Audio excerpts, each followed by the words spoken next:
Hello there, and welcome to Life Beyond Seen, the little corner of calm where curiosity softens at the edges and science settles into something gentle enough to drift alongside. Tonight we're heading somewhere ancient, somewhere that existed long before our calendars, cities, or footprints. A place that carried its own stories in salt and shadow long before the first human ever wondered about the world. We're going into the oceans of the past, the ones that once belonged to creatures people now call sea monsters.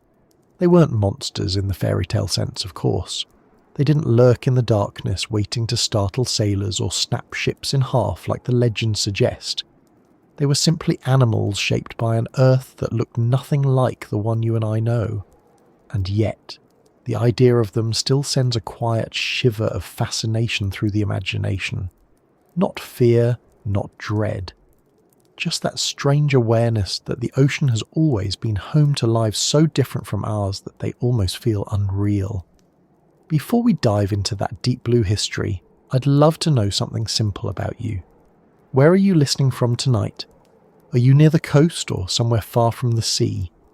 Maybe you're on a quiet street with the sound of a late bus rolling past, or in a bedroom where the world has gone soft and dim. And I wonder too what time it is for you right now. There's something oddly fitting about exploring ancient oceans while each of us sits in our own moment in time, scattered across different cities, countries and hours. It gives this journey a sort of shared quiet, even though none of us are in the same place. If you find this soothing, or if it helps you unwind a little, I'd be grateful if you'd consider liking the video or subscribing. It helps this little space find others who might want to drift along with us. So, take a slow breath in, let your shoulders relax, and settle in. The oceans we're about to explore were vast, wild, and filled with creatures that would seem unbelievable if we hadn't found their bones. And the water itself was different. Its temperature, its chemistry, its light, even its sounds were shaped by a planet still experimenting with its own form. That's the strange thing about imagining the distant past. We tend to picture it as just an earlier version of what we see today, maybe with bigger creatures or slightly different coastlines. But the truth is that the oceans have changed as often as the land has, and sometimes in ways that are hard to wrap your mind around until you sit with it for a moment. Imagine, for instance, standing on a shore millions of years ago. The air would taste unfamiliar. The position of the continents would be all wrong. And just beneath the waves, the water might hold animals that could glide silently for incredible distances, with bodies streamlined in ways no fish or whale has today. Some of them had flippers that worked like wings, carved for long, steady movement. Some had long necks that bent and swayed through the water like living periscopes. Some had jaws shaped for biting through shells, or slicing through enormous prey with movements that looked almost effortless. These were not the oceans of coral reefs and gentle shoals that we know now. They were worlds that never stopped shifting, and the animals that lived in them changed just as quickly in order to survive. But before we talk about those animals, it's worth pausing to think about the oceans themselves.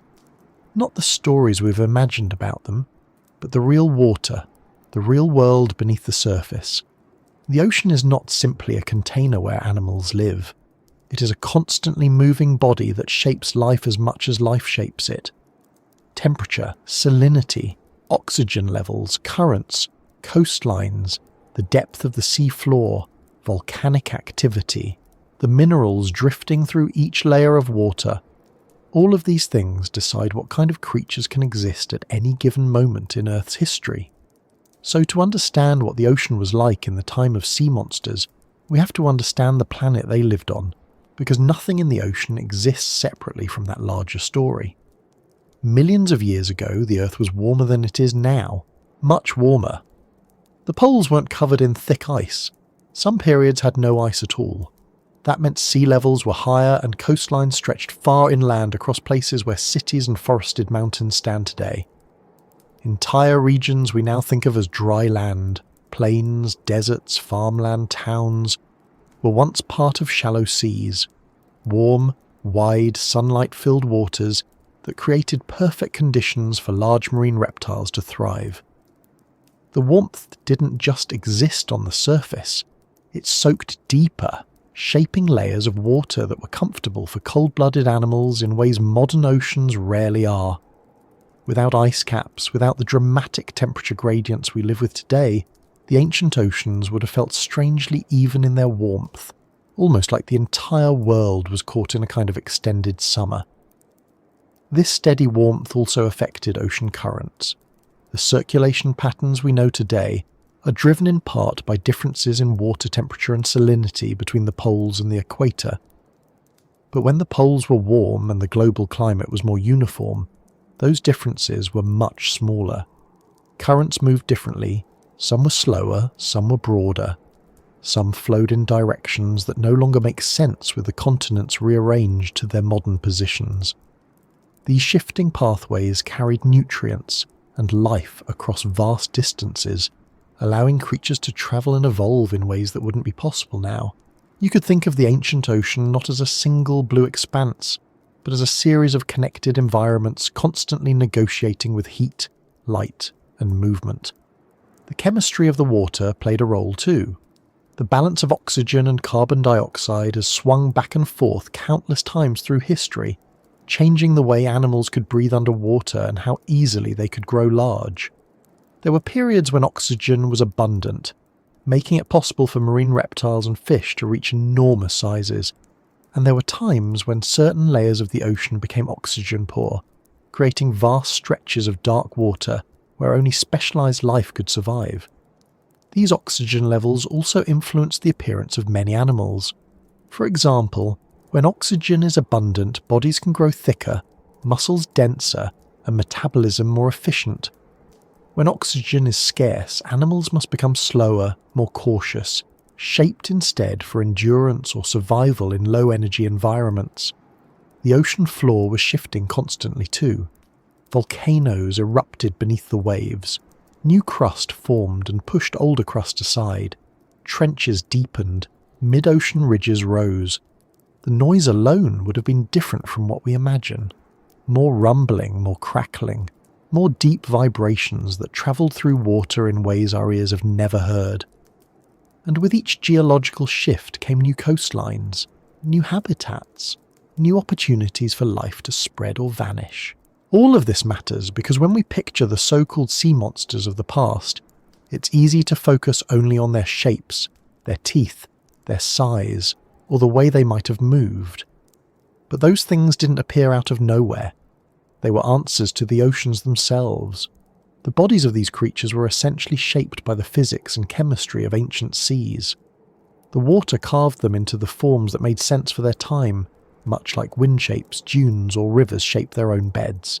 And just as the modern ocean shaped sharks, whales, and seals, the ancient ocean shaped plesiosaurs, mosasaurs, ichthyosaurs, and countless others that once dominated waters across the planet.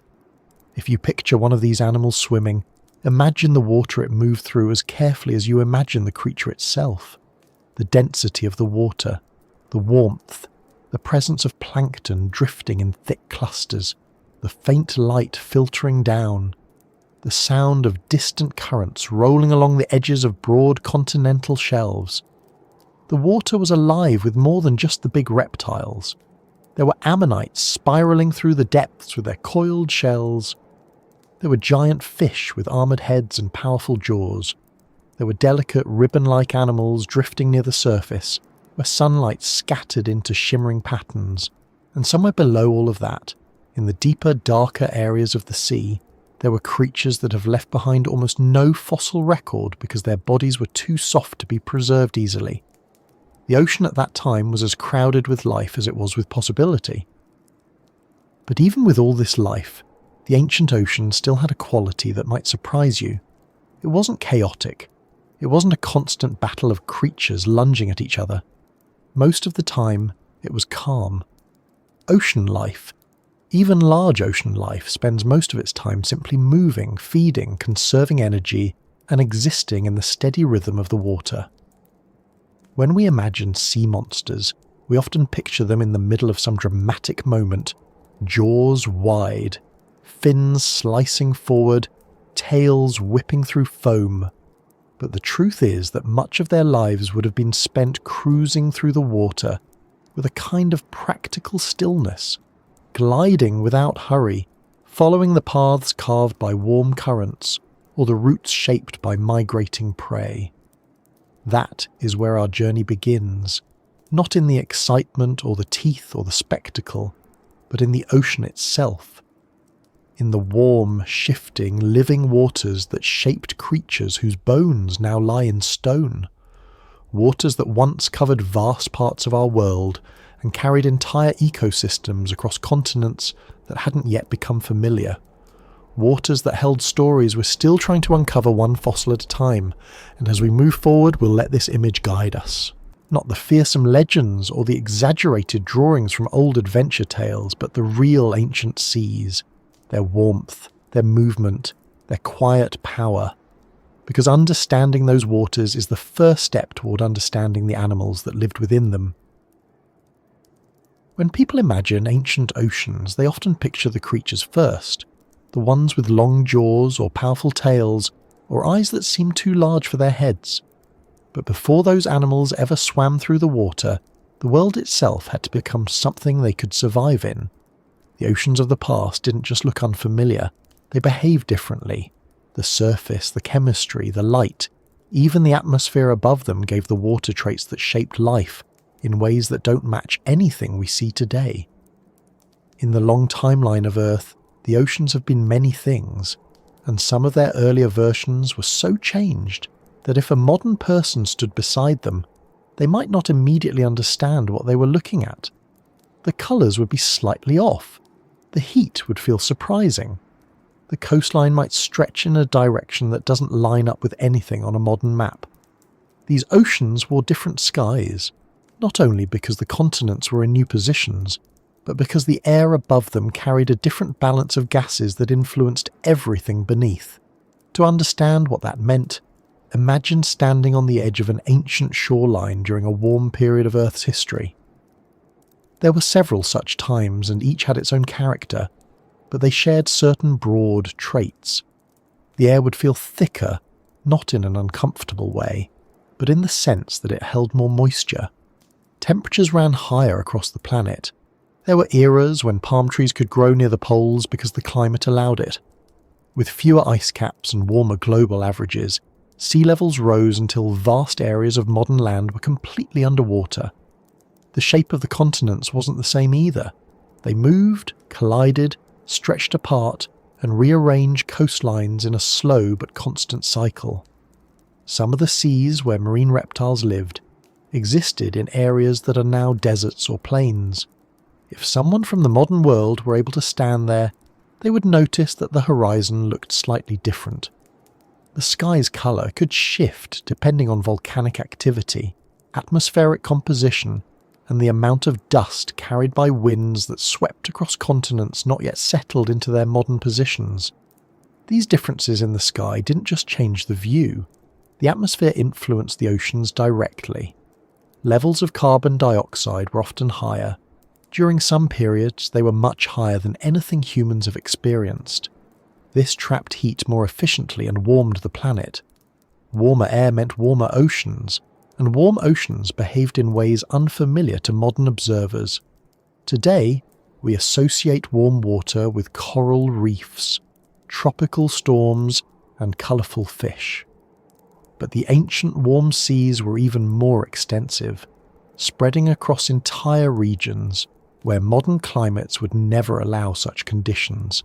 Without polar ice creating sharp temperature contrasts, ocean currents slowed or shifted into unusual configurations. Instead of strong cold currents pulling nutrient-rich water upward, many areas would have felt more uniform. The difference between the surface and the mid-level waters could be much smaller than today. This allowed certain animals to occupy depth they might now avoid, simply because the temperature was comfortable across larger zones. The colour of the water itself could appear different. This wasn't due to anything mystical, just the chemistry. At times, when plankton populations surged, the water might take on a greenish tint across enormous stretches. In other eras, when minerals from volcanic activity drifted through the currents, the water could show different shades under certain lighting. These shifts weren't dramatic enough to make the ocean look alien, but they were noticeable when compared to the modern world. If someone accustomed to today's oceans were placed in one of these warm ancient seas, they might describe the water as slightly heavier or slightly murky even in areas with plenty of sunlight. Minerals, dissolved gases and microorganisms created combinations that don't perfectly match any single modern ocean. One of the most significant changes during these eras was sea level. With less ice on land and higher global temperatures, water expanded and spread farther inland. Entire inland seas formed on continents. These shallow bodies of water could stretch for thousands of kilometres, connecting coastlines that are now separated by hundreds of miles of land. These seas weren't deep. Many were only a few hundred metres at their deepest points, but they were warm, well lit, and rich in life. Their broad flat shape created the perfect conditions for marine reptiles, large fish, ammonites, and countless other creatures to thrive. Instead of sharp drop-offs into deep trenches, many shorelines sloped gradually into calm basins that supported entire ecosystems. These regions acted like natural highways. Animals could travel easily between what are now distant countries, simply by following long corridors of water that cut through the continents. Sunlight played a different role too. In warm, shallow seas, light penetrated farther. The surface could feel bright for much of the day, and deeper layers that are dim in modern oceans might have been well lit enough for animals with large eyes or long necks to see clearly. For creatures like plesiosaurs, which had eyes adapted for good underwater visibility, this meant they could hunt or navigate in broader regions of the water column. Light distribution influenced everything from plant-like microorganisms to predators near the surface. Large marine reptiles benefited from these conditions because they could move through well-lit areas more confidently. Their prey, too, adapted to the availability of light, shaping their behaviour in ways that would make little sense to a modern biologist, unless they understood how bright these ancient waters could be. The air composition shaped weather differently as well. Warmer periods of Earth's history saw more frequent storms, but these storms weren't necessarily harsher, they were simply more common. Rainfall patterns shifted across continents in long cycles, influenced by ocean temperatures and currents. This meant that runoff from rivers carried different minerals into the sea, changing nutrient levels and influencing where plankton and small animals gathered. Areas near ancient coastlines might have experienced blooms of life, attracting larger creatures and creating feeding grounds that supported entire generations of marine reptiles. In some eras, the wind carried fine dust from vast inland deserts that didn't exist yet in their modern form. This dust carried iron and other minerals that fertilized parts of the ocean's surface. Plankton used these nutrients to grow rapidly, which in turn supported fish populations, which supported larger predators. These environmental cascades formed the foundation of ancient marine ecosystems. The world above the ocean shaped the world within it, sometimes more dramatically than one might expect. The position of the continents also influenced how these oceans behaved under their different skies. During times when continents clustered together into supercontinents, the oceans behaved differently than when those landmasses split apart. Large inland bodies of water formed in the cracks between separating landmasses, creating unique environments that don't exist today. When continents were together, the oceans could form a single massive body with long current systems that circled the world. These currents moved slowly, distributing heat in ways that made the entire planet feel more balanced in temperature. When continents drifted apart, those currents broke into smaller systems. This created more variation in temperature and movement, but during the time of marine reptiles, the Earth often leaned toward warmth and stability, rather than the sharp contrasts we recognise today. Because the climate was warmer overall, many ancient oceans were more stable in temperature across seasons. There were shifts, of course, but they tended not to be as severe as modern seasonal differences. Animals didn't need to migrate long distances to stay within comfortable temperature ranges. Instead, their movement patterns likely followed prey availability, breeding needs, and changes in water chemistry. This stability might explain why so many large predators grew to impressive sizes. A steady environment supports steady food chains, and steady food chains allow animals to reach large sizes without running into sudden shortages that could threaten their populations. Even with all this warmth, ancient oceans weren't calm in the sense of being predictable. They changed constantly over long periods of time. The skies above them shifted as volcanic eruptions filled the air with ash, or released gases that influenced climate. Some eruptions were so large that they altered ocean chemistry for centuries. Under these darker skies, surface temperatures dropped temporarily, creating short-term imbalances that affected marine life.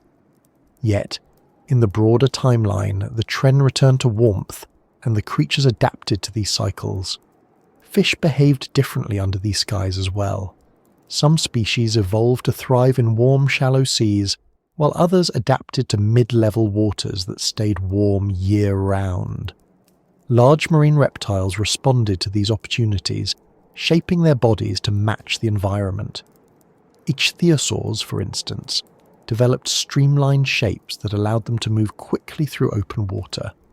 Mosasaurs grew long, powerful bodies suited for hunting in warm seas with abundant prey. Plesiosaurs evolved necks of varying lengths depending on their hunting strategies, and those strategies existed because the environment offered so many different niches. Without extreme cold zones or strong thermal barriers, animals could cross vast distances without needing special adaptations for temperature shifts. The soundscape of these ancient oceans would feel unusual to a modern listener too. With different wind patterns, varying continental arrangements, and more active underwater geological features, the background noise would include deep rumbles, steady vibrations from shifting plates, and long travelling echoes. Sound carries differently in warm water. It can move faster and farther, allowing animals to detect movement over great distances. Predators might have relied on sound as much as sight, using the acoustics of their environment to track prey or navigate. The skies above these oceans also supported different kinds of airborne life. Some eras saw flying reptiles soaring above the waves, hunting fish near the surface or gliding long distances on warm air currents. Their shadows occasionally passed over marine reptiles swimming below, creating brief flickers of light on the surface. These interactions weren't dramatic, but they added another layer to the structure of ancient marine life. The sky, the surface, and the water were part of the same system, connected more closely than we sometimes realize. When we think about all these details together, it becomes easier to understand why the ancient oceans produced such remarkable creatures. The warmth, the depth, the chemistry, the movement of water and the sky overhead created conditions that encouraged life to grow large, varied, and adaptable. These oceans didn't just host animals, they shaped them at every level. Long before anything with a human face ever stood on a shore and wondered what might be swimming in the distance, the oceans were already crowded with life. Not in the way people picture them now, with familiar shapes like tuna, dolphins, sharks, or whales, but in forms that looked nothing like anything we recognize today. If you could visit one of these oceans, you wouldn't just feel out of place because of the creatures around you. The entire logic of the ecosystem would feel different. Instead of the fish you know, you'd see bodies that seemed unfinished or assembled in ways that defy modern expectations. The world before fish became the animals we name and classify today was a world full of experiments, with nature testing dozens of designs at once, only letting some survive long enough to become ancestors of the creatures we recognize now. It's easy to forget how long oceans existed before familiar fish dominated them. Tens of millions of years passed with oceans that supported completely different communities. Some of the things we consider basic today, schools of fish moving together, sharks following migrations of prey, reefs filled with vibrant activity, weren't part of these older seas. They had their own systems, their own rhythms, and their own cast of characters. When people think of prehistoric oceans, they often focus on the large marine reptiles. But even before those creatures appeared, the oceans had been building their own history through countless cycles of life and change. To To understand this world, imagine starting at the surface. The sunlight above would shine onto waters full of drifting organisms that form the base of the food chain. Some of these organisms resembled modern plankton, while others were stranger. Their shapes weren't streamlined. They didn't need to be. Many simply floated, relying on water movement to bring nutrients to them. These drifting creatures supported everything above them in the chain. Their abundance or scarcity determined whether larger animals thrived or struggled. When the oceans were rich with them, life expanded. When they declined, entire groups of animals suffered. Moving slightly deeper, you'd encounter creatures that didn't fit into modern categories. Some early fish-like animals lacked jaws. Their mouths were simple openings that they used to filter food. They didn't have the mobile, powerful jaws that modern fish use. Because of this, their feeding strategies were limited. They relied on soft foods and small particles in the water. Yet despite their simplicity, these early jawless creatures dominated the oceans for a long time. They filled roles that early ecosystems needed without competing with the later jawed predators that eventually replaced them. These jawless forms came in various shapes. Some were thin and eel-like, sliding through the water with movements that looked slow but efficient. Others had armoured plates around their heads and bodies, almost as if the ocean had decided to produce creatures wearing rigid suits for protection. These plates didn't appear for decoration. They developed because the ocean, even in these early eras, had plenty of threats. Some threats were tiny, such as parasites or small predators with teeth sharp enough to pierce unprotected skin. Some threats were larger, such as early fish with bony armour of their own that used slow but forceful bites. Protection became a way to survive long enough to reproduce, so armour thrived until new forms of mobility and flexibility outcompeted it. This world also held creatures with body plans that vanished long before humans ever walked the earth. Some resembled flattened discs with undulating edges. Others had branching appendages that helped them glide or steer as they hovered above the sea floor.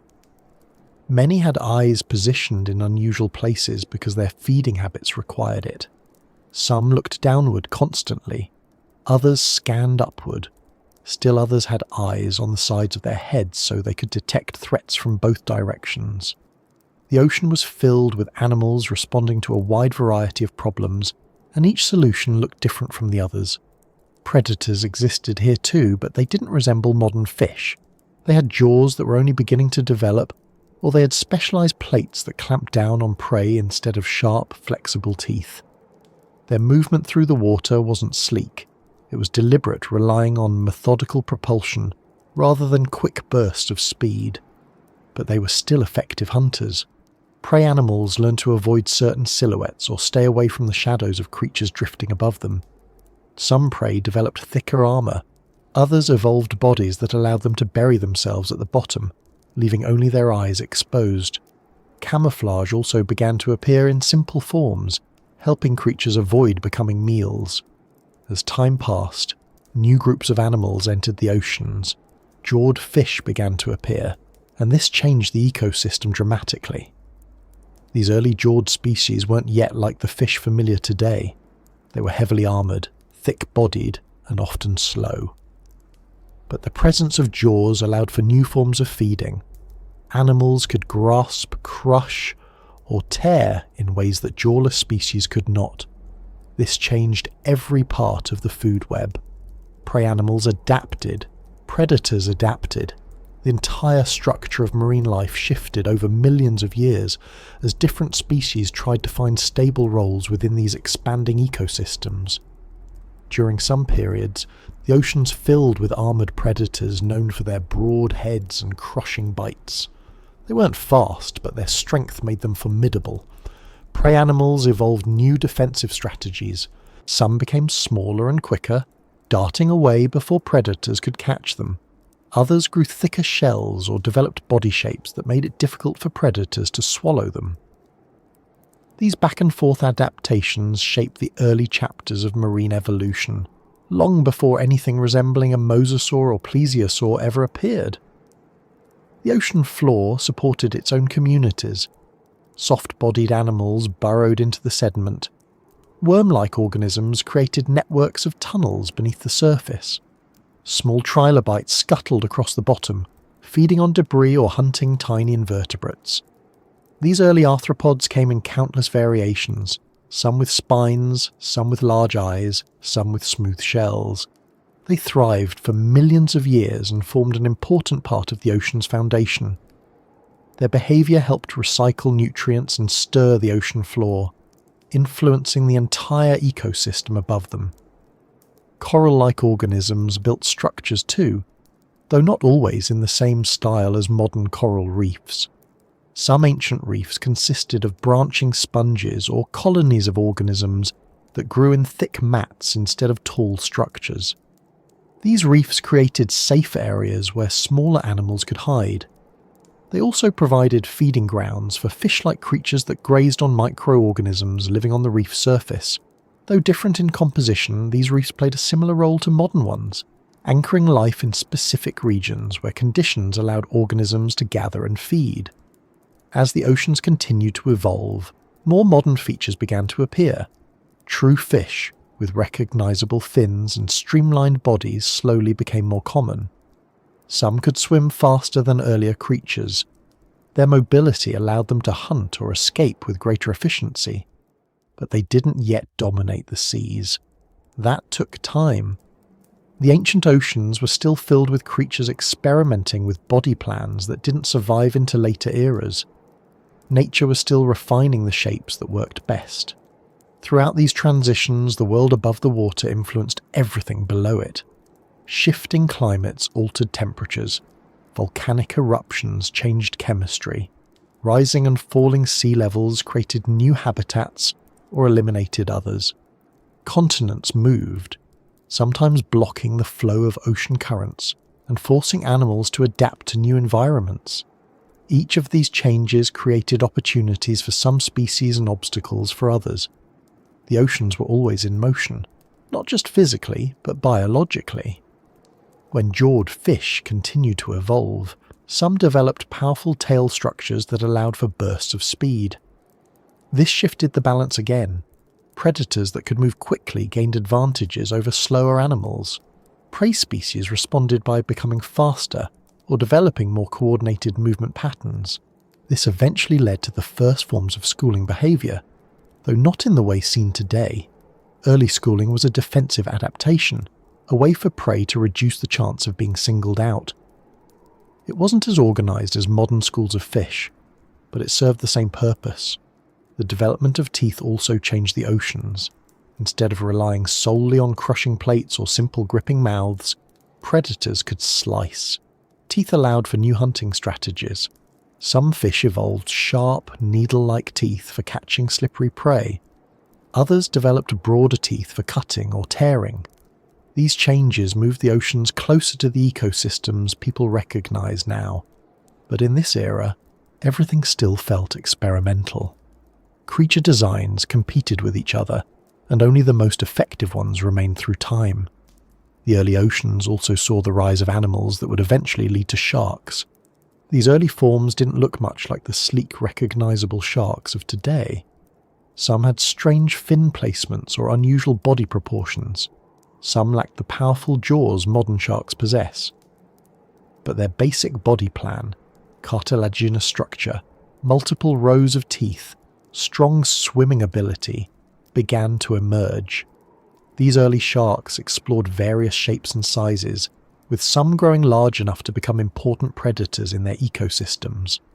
As more advanced fish continued to evolve, the oceans reached a turning point. Fish with lighter skeletons, better fin control, and more efficient gill systems became increasingly common. Their speed and maneuverability allowed them to fill more ecological roles. Slowly, the oceans began to look more like the ones marine reptiles would later inherit. The groundwork was being laid for the ecosystems that would support enormous hunters like ichthyosaurs and mosasaurs. Even though this was a world where humans didn't exist, where no one watched from a safe shoreline, the oceans were already setting the stage for the creatures that would later capture our imaginations. The early fish learned how to thrive in environments that constantly shifted. Their shapes, behaviours, and adaptations formed the foundations of marine life as we know it. But before they became familiar, they lived through a time of constant experimentation, where nature tried out countless designs and only kept a few. When we imagine ancient seas, it's tempting to focus on the largest animals. But all those giants depended on the groundwork created in this earlier world.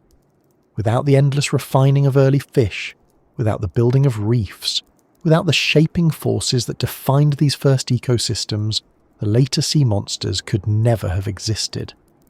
Their world emerged from this long, complicated history, a history that built the foundations of the ocean long before anything even remotely human arrived to give those creatures names. By the time reptiles entered the oceans in large numbers, the world had already been through several major changes. Continents had shifted, climates had warmed, and ecosystems had expanded in ways that allowed new groups of animals to take advantage of the open water. When reptiles began to adapt to marine life, they didn't simply fill empty spaces. They reshaped entire sections of the ocean. They developed new body structures, new hunting methods, and new movement patterns, becoming some of the most successful animals ever to live in the sea. This period is often remembered for its size and spectacle, but the real story is more detailed. It's about how ordinary land reptiles gradually changed into creatures capable of dominating environments far beyond their original range. The transition from land to water did not happen suddenly. It began with reptiles that live near coastlines, often entering shallow waters to feed or escape predators. Over generations, some of these reptiles became more comfortable in the water than on land. They learned to use the buoyancy of the ocean to support their weight. They developed limbs that could paddle more efficiently. They discovered that the ocean offered abundant food and fewer obstacles than moving across rough terrain. These early adaptations created a pathway for new forms of life, and eventually some reptiles committed fully to life in the sea. One of the first groups to make this shift was the ichthyosaurs. Their early ancestors likely resembled small, slender animals with limbs that allowed them to push through sand and shallow tidal zones. Over time, their bodies grew more streamlined. Their limbs flattened and widened into flipper-like structures. Their tails strengthened into powerful vertical shapes capable of producing strong propulsion. The ocean rewarded these changes by making movement easier and faster. Ichthyosaurs eventually developed body shapes that resembled modern dolphins, not because they were related, but because the ocean tends to shape animals in ways that work efficiently. As ichthyosaurs refined their form, they specialized in hunting fast-moving prey. Their long snouts filled with sharp teeth let them snap at fish or squid-like animals with precision. Their large eyes helped them see in dim light, which was useful for diving to moderate depths where sunlight faded. Some species grew to lengths rivaling small whales, while others stayed compact and maneuverable. The diversity of ichthyosaurs showed how successful they were. They filled different niches and explored areas of the ocean that earlier animals couldn't reach. While ichthyosaurs occupied open water roles, other reptiles took advantage of nearshore environments. Some of these reptiles developed long bodies and strong paddles that allowed them to move through shallow water with steady control. These early forms eventually gave rise to animals like the pliosaurs. Pliosaurs had broad bodies, large heads, and strong jaws. Their limbs transformed into powerful flippers that helped them accelerate quickly. Unlike ichthyosaurs, which relied on speed and agility, many pliosaurs relied on strength and precision. Their large skulls housed muscles capable of delivering forceful bites. This made them capable of tackling larger prey, including other marine reptiles. Pliosaurs weren't the only group developing unique adaptations.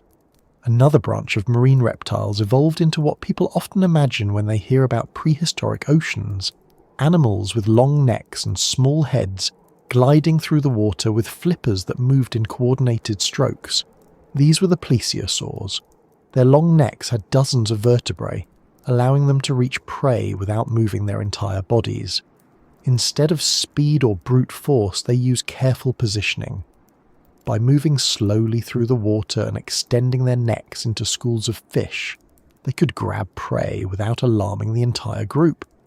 Plesiosaurs came in a variety of sizes. Some were modest, only a few meters long. Others grew massive, with necks extending far ahead of their bodies. Their movement through the water was steady and controlled. They didn't flap their flippers wildly. They used them in a coordinated, almost rhythmic pattern that allowed them to glide with remarkable stability. This method of movement let them conserve energy and remain in the water for long periods without tiring quickly. Another group that eventually entered the marine environment was the mosasaurs. Unlike plesiosaurs and ichthyosaurs, mosasaurs evolved much later, during a time when the oceans had already become dominated by reptiles. Their ancestors were land-dwelling lizards. Over generations, these lizards adapted to a semi-aquatic lifestyle and then gradually became fully marine creatures. Mosasaurs had elongated bodies, powerful tails, and jaws that could open widely. Their limbs turned into flippers, and they developed a body plan that made them effective swimmers and formidable predators. Mosasaurs were among the last great marine reptiles to evolve, and they took advantage of ecosystems that earlier reptiles had already shaped. They filled roles that ichthyosaurs had previously held, but also introduced new hunting strategies. Some mosasaurs had teeth designed for slicing, while others had teeth suited for crushing hard-shelled prey. Their skulls contained joints that allowed them to open their mouths wide enough to swallow large animals. This made them versatile predators capable of hunting a wide range of species. One of the interesting features of this era was that these major reptile groups didn't simply replace each other. For long stretches of time, they all lived alongside one another, each occupying different parts of the ocean. Ichthyosaurs dominated early on, taking advantage of warm global climates and abundant prey. Pliosaurs and plesiosaurs developed their own strategies to share the ocean without constant competition. Mosasaurs arrived later and took advantage of ecological opportunities left open as some earlier groups declined. The ocean didn't belong to a single group. It shifted through eras, with different reptiles rising in importance depending on climate, geography, and prey availability.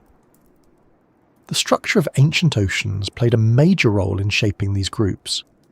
During periods when continents were arranged to form wide inland seas, marine reptiles could travel incredibly far. These shallow, warm seas acted like vast highways. Animals could follow prey or escape competition by moving across entire continents. Because the environment changed gradually, reptiles had time to adapt to new conditions. This allowed them to diversify into many different forms. Food availability influenced their evolution as well. The oceans were rich with ammonites, squid-like animals with coiled shells. These creatures were abundant in many ancient seas and provided a consistent food source for predators. Fish populations grew throughout this period, and their increasing diversity created opportunities for different hunting styles. Some marine reptiles specialized in catching fast-moving fish. Others targeted slower, shelled creatures. Some animals hunted near the surface, while others preferred deeper water. The predators that lived during this era were not simply enormous animals relying on force. Many were extremely efficient in how they moved and hunted. Ichthyosaurs could reach impressive speeds. Pliosaurs had strong jaw mechanics combined with powerful flippers. Plesiosaurs used their long necks to surprise prey and avoid unnecessary energy expenditure. Mosasaurs relied on flexible bodies and strong tails for bursts of motion. Each strategy worked because the environment supported it. The ocean rewarded different approaches, allowing multiple successful designs to coexist. The relationship between predators and prey helped shape the overall structure of the oceanic ecosystem. As marine reptiles evolved sharper teeth, stronger muscles, and more advanced sensory abilities, prey animals developed new defensive traits. Some fish became faster, others formed tighter schools. Ammonites developed thicker shells or unusual shell shapes that made them harder to crack. This ongoing exchange didn't lead to a single winner. Instead, it drove the development of complexity. The ocean became filled with animals exploring new roles, adjusting to each other in ways that were stable enough to last for millions of years. Marine reptiles didn't only dominate through physical power, they also adapted in other ways. Some species developed advanced reproductive strategies. Ichthyosaurs, for example, gave birth to live young. This meant they didn't need to return to land to lay eggs, allowing them to spend their entire lives in the water. This advantage let them occupy regions that would have been impossible for animals that needed dry ground. Other species developed strong sensory organs.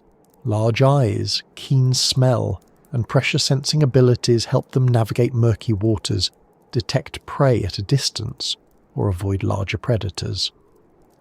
The climate during this period also contributed to the success of marine reptiles. Many eras were warm and stable, with temperatures that made the seas comfortable for reptiles that relied on external heat to regulate their bodies. With fewer cold zones and calmer temperature gradients, marine reptiles didn't need specialized adaptations for extreme conditions. They could focus on developing hunting skills, better swimming methods, and adaptations for energy efficiency. Even the geography of the planet benefited them. Plate movements created new seas and closed others. When shallow seas spread across large areas, they provided perfect environments for reptiles to hunt, reproduce, and expand their populations. When seas receded, reptiles adapted by moving into deeper waters or shifting their diets. The constant changes encouraged resilience. Species that could adjust survived, while others vanished quietly as their environments disappeared. These reptiles filled the oceans for tens of millions of years. They became as familiar to their world as fish and whales are to ours. Their presence influenced the behavior of other animals. Their hunting strategies shaped ecosystems. Their travel patterns affected the movement of prey species. Their bodies left fossils that helped scientists piece together an era when the ocean was ruled by creatures with scales instead of fins, lungs instead of gills, and evolutionary paths shaped by land but perfected by water. And as this age continued, these reptiles spread into every part of the sea that offered enough resources. The distant open waters, the shallow inland seas, the coastal zones, and the deeper basins each held animals adapted to the specific conditions of those regions. It was a time when reptile life reached its peak in the oceans, not because they eliminated other creatures, but because they learned to use the ocean structure more effectively than any previous group had managed. As marine reptiles continued to spread through the oceans, they encountered opportunities that allowed some species to grow to sizes that seem unbelievable today. The ancient seas supported giants because the environment made it possible.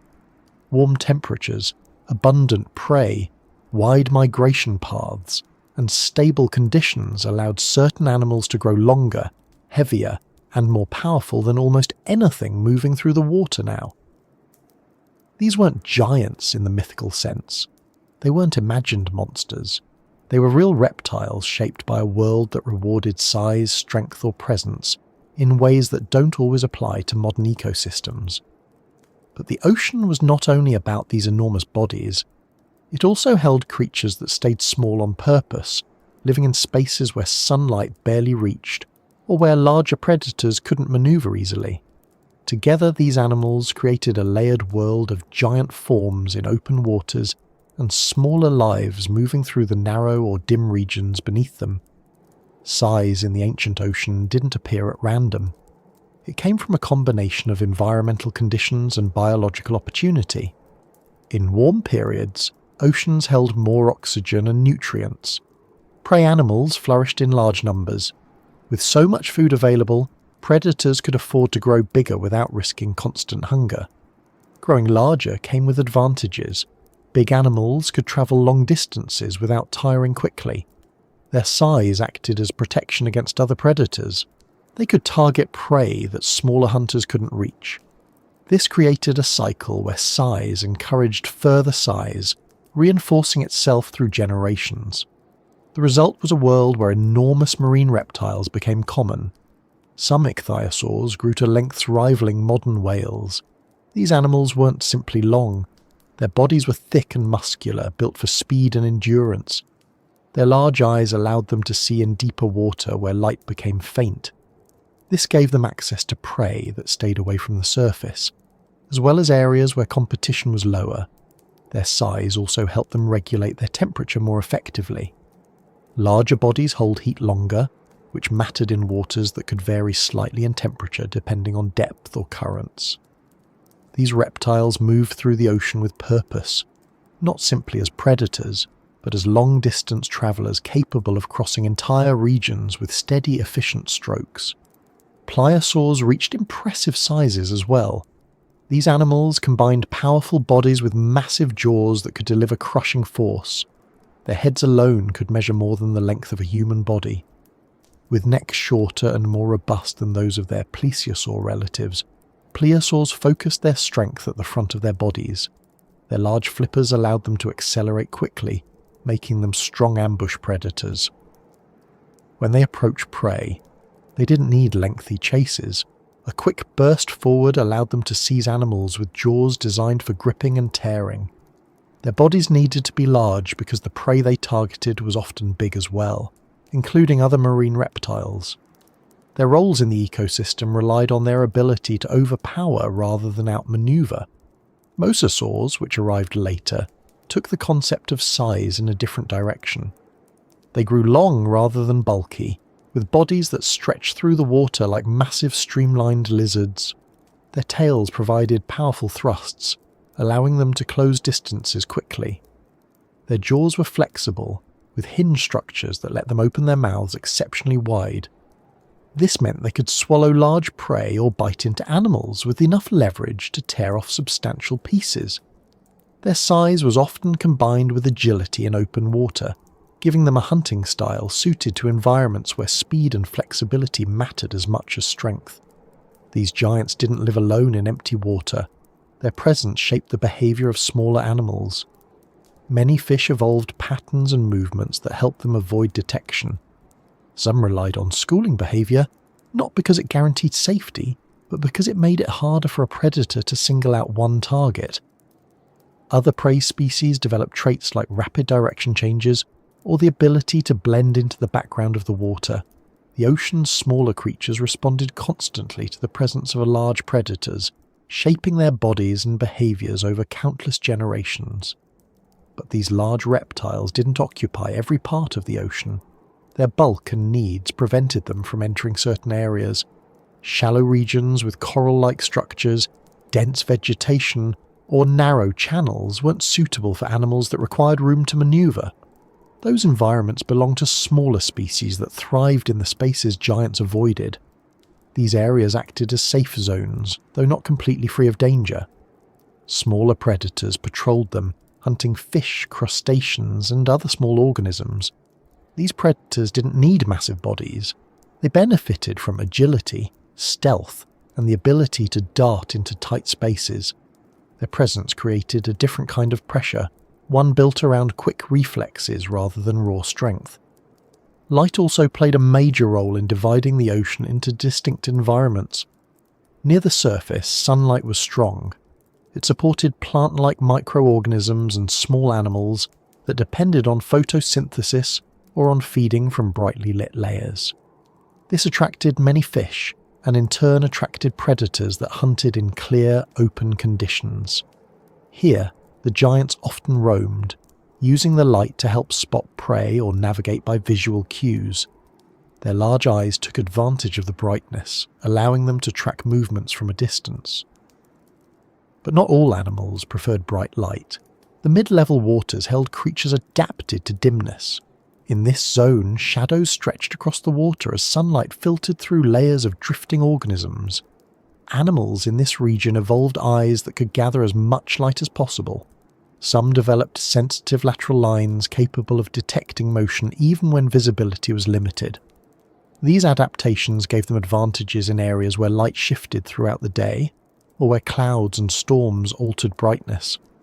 Some predators hunted specifically in these dim layers, taking advantage of low visibility to ambush prey that couldn't see them coming. Below these mid-level regions lay deeper environments where light barely reached or didn't reach at all. Here the world changed again. The water grew cooler, pressure increased, food became more scattered. Even so, life continued. Some fish evolved shapes suited to slow, energy-efficient movement. They didn't need to move quickly. They needed to conserve energy in a region where meals were less predictable. Some small marine reptiles might have descended into these depths occasionally, though few could stay long due to the pressure and cold. The creatures that lived here often had eyes adapted to faint light, or even relied on senses other than sight. These deeper regions created a form of balance in the ecosystem. They provided shelter for certain animals that didn't fit into the fast-moving world above. They also served as places where organic material from the upper layers drifted downward, providing a slow but steady food supply for scavengers. Even though the giants dominated the open waters, the ocean always maintained layers where different types of life could thrive without constant threat from larger predators. Some giants also adapted to hunt near the surface at night. Many marine reptiles likely engaged in vertical movement depending on conditions. During the day, when prey might hide deeper to avoid predators, these reptiles could travel below the light zone to search for food. At night, prey often rose toward the surface in one of the largest animal migrations on Earth, even in ancient times. This daily movement of animals changed the availability of food depending on the hour, and large reptiles likely adjusted their habits to follow these patterns. Hunting in dim or changing light required different strategies. Instead of relying solely on vision, predators might have used bursts of movement to surprise prey, or followed chemical signals in the water. Another factor in the ancient oceans was the presence of shadows cast by large animals near the surface. To smaller creatures, the silhouette of a large reptile moving overhead meant danger. Many prey species evolved the ability to sense these shadows and respond with quick dives or shifts in direction. This constant interaction between predator shadows and prey movement shaped the daily life of the ocean. The surface zones were not places of calm safety. They were fields of constant negotiation between those that hunted and those that tried to escape. Giants weren't limited to hunters. Some large marine reptiles fed on smaller prey or engaged in filter-feeding behaviours. These animals grew large because the ocean supported them with abundant small organisms. Their size allowed them to process large amounts of water or sift through rich patches of plankton or small animals. This behaviour differed significantly from the dramatic hunting scenes often associated with ancient oceans. Many of these giants spent much of their time moving slowly through fertile regions, gathering food in a steady and consistent way. Even with all this variety, size didn't guarantee dominance everywhere. Smaller predators had their own advantages. They could hide, ambush, or chase prey through areas that large reptiles avoided. They used speed instead of power. Their agility allowed them to survive in environments where size would become a disadvantage. These smaller carnivores played essential roles in controlling populations of fish, crustaceans, and other organisms. Their presence ensured that the food chain remained balanced and that larger predators had a stable supply of prey. Life in the ancient oceans was a constant interplay between scale and environment. The openness of the water invited size. The complexity of coastal and mid-level zones invited smaller shapes. Light created gradients that divided habitats by visibility. Depth created gradients that divided habitats by pressure and temperature. This combination allowed many species to coexist without overwhelming each other's niches. The giants of the deep weren't isolated wonders.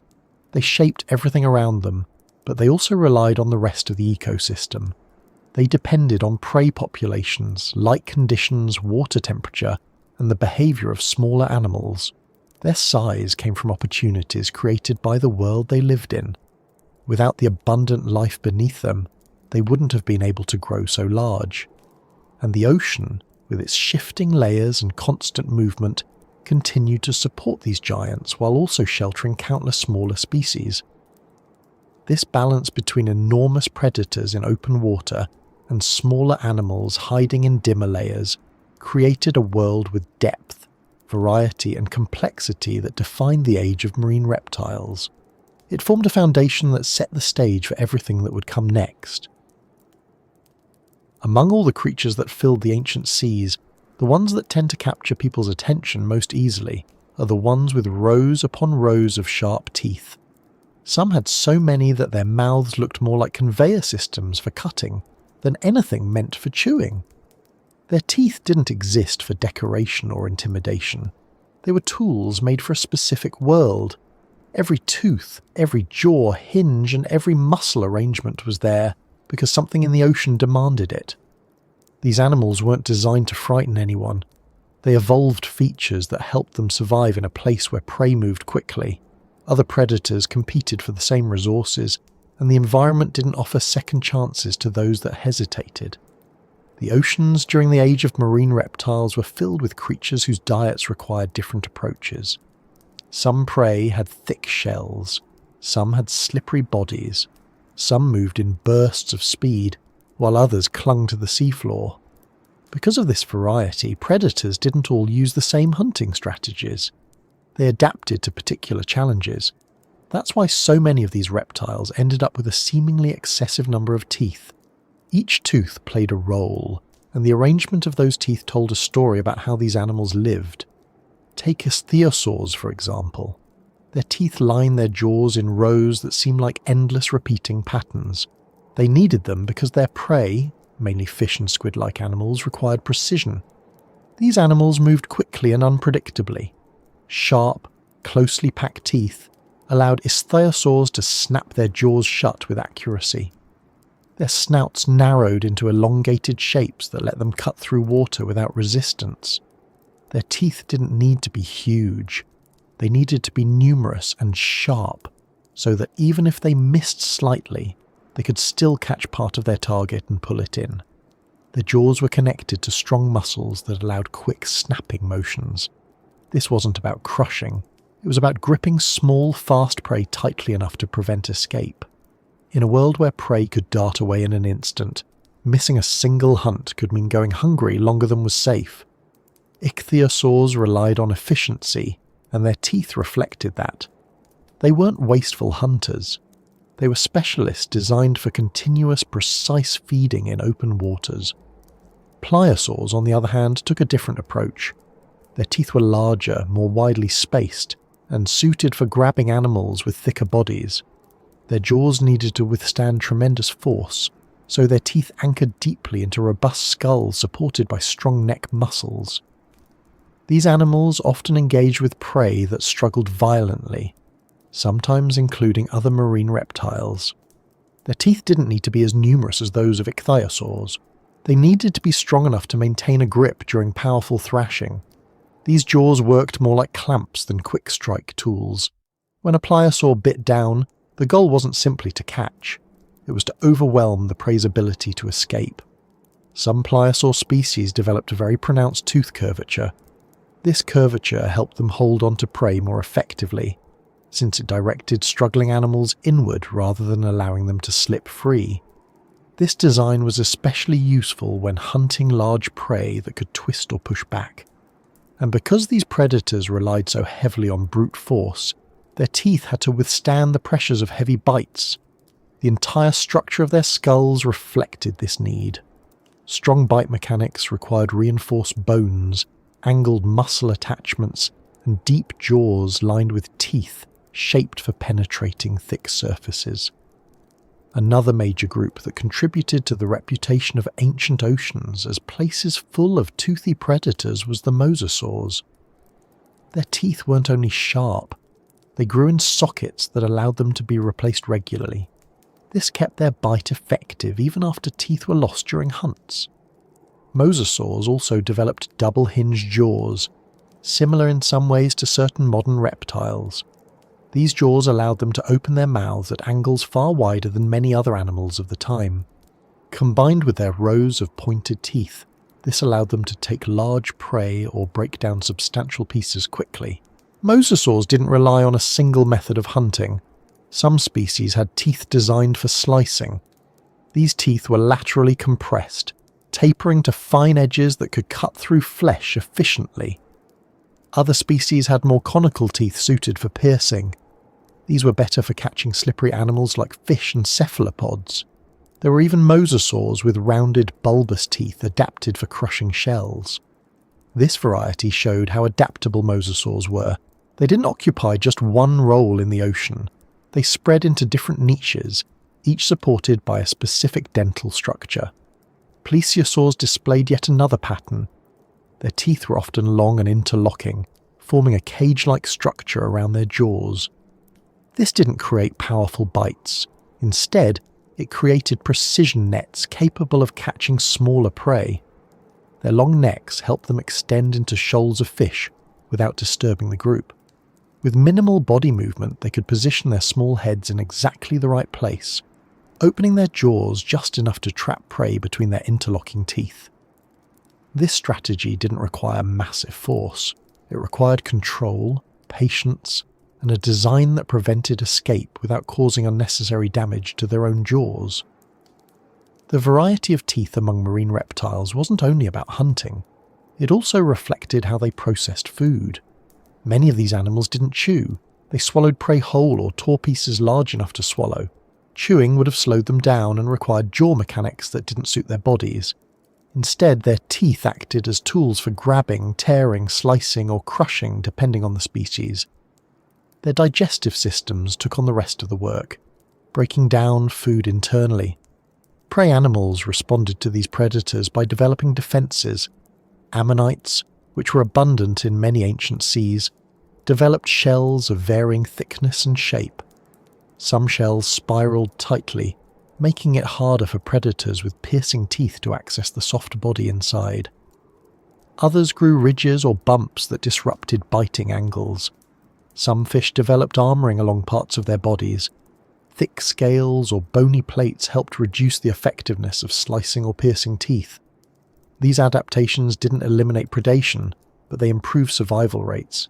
Predators had to continually refine their dental arrangements to stay effective. This ongoing interaction between predator and prey created a dynamic environment. Teeth evolved not in isolation, but as part of larger systems involving movement, sensory abilities, gut structure, and hunting patterns. A predator with excellent vision but poorly adapted teeth would struggle. A predator with strong teeth but slow movement would miss too many opportunities. Each species had to balance multiple traits, and their teeth were central to those adaptations. Some predators developed teeth that wore down quickly due to the hardness of their prey. To compensate, they evolved rapid tooth replacement. Many marine reptiles could replace teeth throughout their lives, sometimes continuously. This was essential in ecosystems where prey came with shells or hard skin that could damage teeth. Losing teeth didn't mean losing hunting ability. It simply meant new teeth would appear in their place. The placement of teeth also mattered.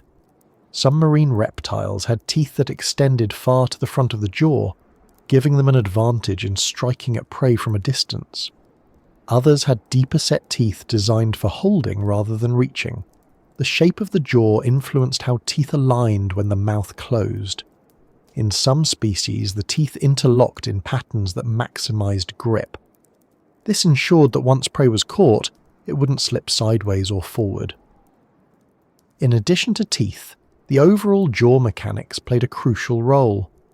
For example, mosasaurs had flexible skull joints that allowed them to adjust the angles of their jaws during feeding. This gave them a significant advantage when dealing with large or awkwardly shaped prey. Ichthyosaurs had jaws that allowed rapid closing motions, ideal for quick bites. Pliosaurs relied on sheer force generated through long, powerful jaw muscles attached to robust skulls.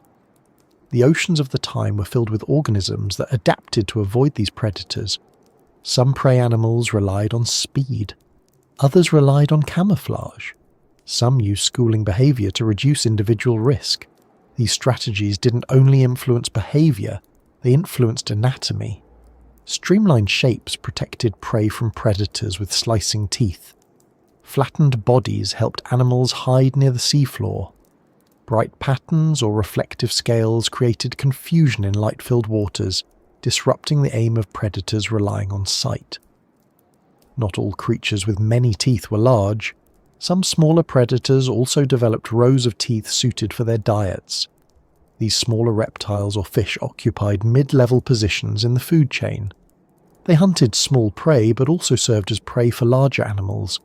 Their teeth were often fine and needle-like, designed for catching tiny, fast-moving organisms. These small predators played important roles in balancing the ecosystem. They prevented certain prey populations from becoming too large, which helped maintain stability in the food chain. The sheer number of species with specialized teeth created a complex network of interactions. This network wasn't chaotic. Each species fit into a space where their teeth served a specific function. Changes in environment or prey availability could shift these roles slightly, but the overall system remained balanced for long periods. The diversity of teeth reflected the diversity of life in the oceans. Even the birth and growth of these animals played into the structure of their teeth. Young marine reptiles often had different teeth than adults. Juvenile teeth tended to be smaller and more numerous. As the animals matured, their diets expanded and their teeth evolved accordingly. This allowed young animals to occupy different niches than their parents, reducing competition between generations. Teeth also help scientists today understand what the ancient oceans were like. Fossils preserve teeth more reliably than many other bones. Because teeth are hard and durable, they often remain intact even when the rest of the skeleton has decayed. By examining teeth, scientists can determine diets, hunting methods, and even some environmental conditions. Wear patterns reveal what types of prey were most common. The shape and size of teeth indicate how animals fed and what they likely avoided. The creatures with too many teeth earned that description not because their mouths were excessive, but because their world required those adaptations. In the oceans of the past, the interaction between prey and predator was constant. Every adaptation mattered. Every advantage increased survival chances. Teeth were central to that process, reflecting millions of years of environmental pressure and biological experimentation. Far below the giants and the smaller hunters, past the drifting layers where sunlight loses its strength, past the depths where only the faintest glimmer reaches, the ocean floor of the ancient world was constantly shifting. It didn't sit still as a quiet backdrop.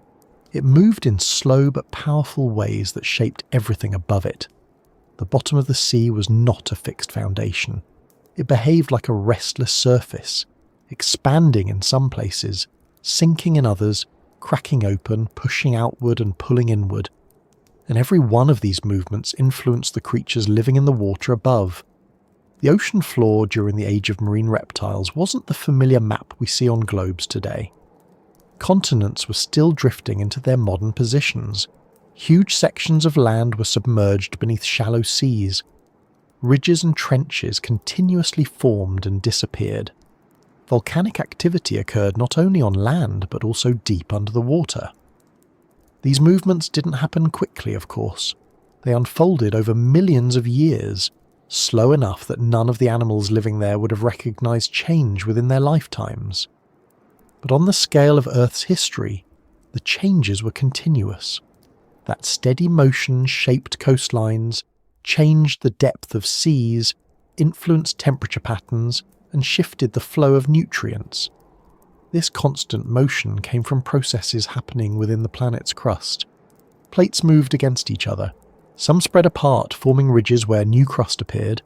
Others collided, pushing down into the mantle or rising to create mountains. Underwater ridges pushed upward to form long chains of elevated terrain on the seafloor.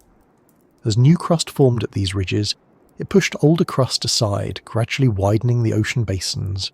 All of this movement created slopes, valleys, and ridges beneath the water, patterns that helped define where marine ecosystems could take root.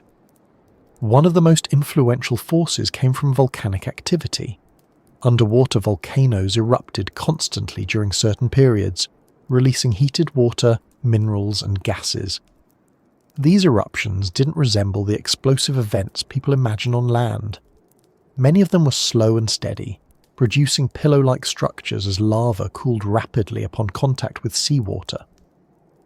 These volcanic regions created hot, mineral-rich conditions that supported unique ecosystems. Microorganisms living near underwater vents used chemical energy instead of sunlight, forming the base of food webs distinct from those in surface waters. These hydrothermal areas attracted small organisms and eventually larger ones that fed on the life growing around the vents. Although these communities existed far from the regions where giant marine reptiles hunted, they still connected to the broader system. The nutrients released from these volcanic areas spread outward through the water column, feeding plankton that drifted upward or outward to feed fish and other prey species. In the long chain of interactions, volcanic regions helped fuel the productivity of entire oceans. The seafloor also influenced the paths of ancient currents. Ridges, trenches, and plateaus affected how water moved. In many ancient seas, the depth wasn't uniform. Wide, shallow areas near coastlines allowed sunlight to reach the bottom, creating environments where algae, sponges, and various small organisms could thrive.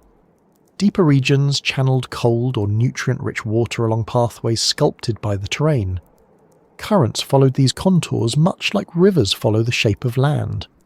This movement transported nutrients and organisms from one region to another, supporting ecosystems separated by great distances.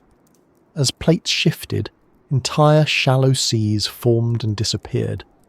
These seas often covered land regions that had once been dry. When the sea flooded an area, new habitats appeared almost instantly. Marine reptiles and fish moved in, taking advantage of fresh feeding grounds. When these shallow seas drained again due to tectonic changes or shifts in sea level, the ecosystems vanished, leaving behind fossils that would eventually be discovered on land. Many fossils of marine reptiles have been found far from modern coastlines for this reason. They lived in oceans that no longer exist, on seafloors now raised high above the water. Movement of the ocean floor also contributed to the rise and fall of marine species. When underwater ridges expanded, they displaced large volumes of water. This sometimes raised global sea levels. When collisions between plates created new mountains, sea levels dropped as more land rose above the water. These changes reshaped coastlines. They created new migration routes or blocked existing ones. When certain corridors widened, species could travel between different ocean systems. When they narrowed or disappeared, populations became isolated and evolved independently. During the age of marine reptiles, the presence of long inland seas created by shifts in the seafloor played a significant role in their dominance. These seas, often warm and shallow, spread across parts of continents where modern climates would never permit such environments. They served as safe, resource-rich areas where marine reptiles could feed, breed, and migrate without venturing into deep open ocean. The seafloor shaped these seas, determining where reefs formed, where sediment accumulated, and where nutrients collected. The deposition of sediment along the seafloor also affected marine life. Rivers carried soil and minerals from land into the sea, forming deltas, sandbars, and muddy basins. These sedimentary environments supported a wide variety of organisms. Some marine reptiles hunted here, feeding on fish and smaller reptiles that thrived in these nutrient-rich areas. Others avoided them because the shallow waters limited mobility for large bodies. The shape of the seafloor decided which creatures could live comfortably in certain regions and which ones needed to stay in deeper or more open areas. Even the soundscape of the ancient ocean depended on the seafloor. Movement of tectonic plates caused rumbling that travelled through the water as long, low vibrations. Underwater earthquakes, though rare on human timescales, occurred frequently over millions of years. These events helped shape trenches and basins that directed sound in different ways. Marine reptiles with sensitive hearing could detect distant movements in the water, though they likely didn't understand the tectonic sources behind the vibrations. Still, the sound of shifting plates and volcanic eruptions would have been part of the background noise of their world. Marine reptiles didn't interact directly with the seafloor often, but its constant movement influenced every part of their environment. When a new ridge formed, it changed the depth of the surrounding area. When sediment accumulated, it created a shelf where new prey species could thrive. When volcanic vents opened, they added minerals to the water that supported plankton blooms. Every motion beneath their flippers, no matter how slow, shaped the conditions that determined which species thrived. Some marine reptiles adapted to environments influenced by these changes. In shallow areas, reptiles with long necks and careful swimming patterns found plenty of feeding opportunities. Their ability to maneuver gently allowed them to reach into cracks, vegetation, or schools of fish hiding among underwater features. In deeper areas, swift predators with streamlined bodies roamed in pursuit of fast-moving prey. These hunters relied on the open water created by the shifting seafloor, taking advantage of deep basins and wide channels. The seafloor's movement also contributed to climate patterns. When large regions of the ocean floor opened up or expanded, they affected the circulation of warm and cold water. This in turn influenced global temperatures. Warm periods helped reptiles flourish across the oceans. Cooler periods altered prey distribution and forced some species to migrate or adapt. Though the animals didn't know it, these changes were tied to the shifting crust beneath the water. Reefs played a significant role as well. Ancient reefs weren't always built by corals as we see today. Some reefs formed from sponges or other organisms that created rigid structures. These reefs relied on the stability of the seafloor. When tectonic activity lowered or raised certain areas, reefs grew or died accordingly. Their presence created habitats for smaller fish and invertebrates.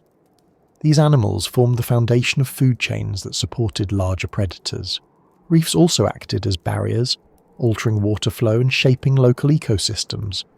As the ocean floor shifted, the availability of nutrients changed. Nutrients trapped in sediment could be released during geological upheavals.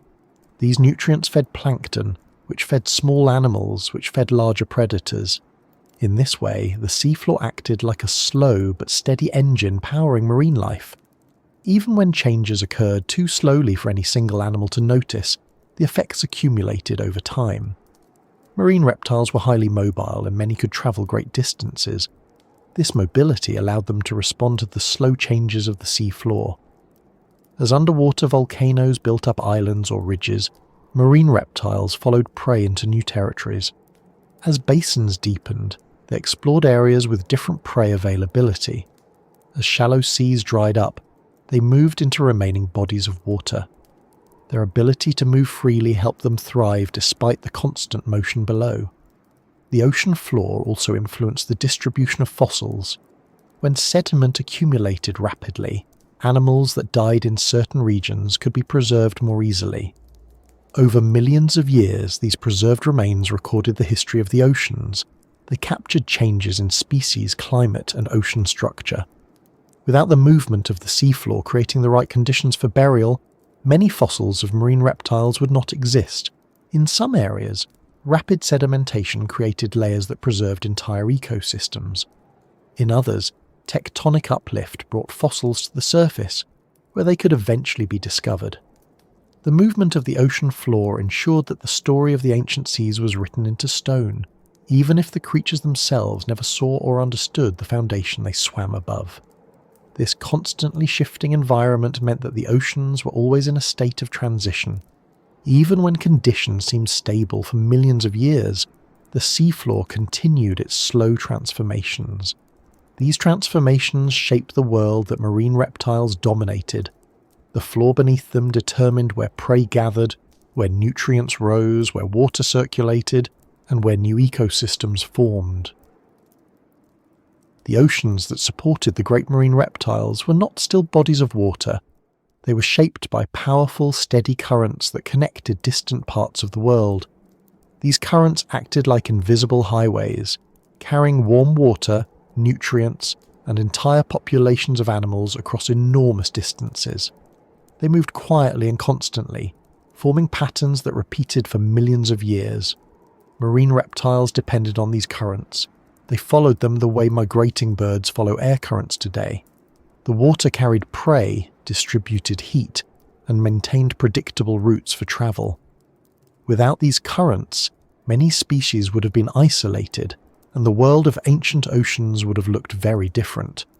To imagine how these currents worked, it helps to picture the ocean not as one single mass of water, but as layers and streams moving at different depths, temperatures and speeds.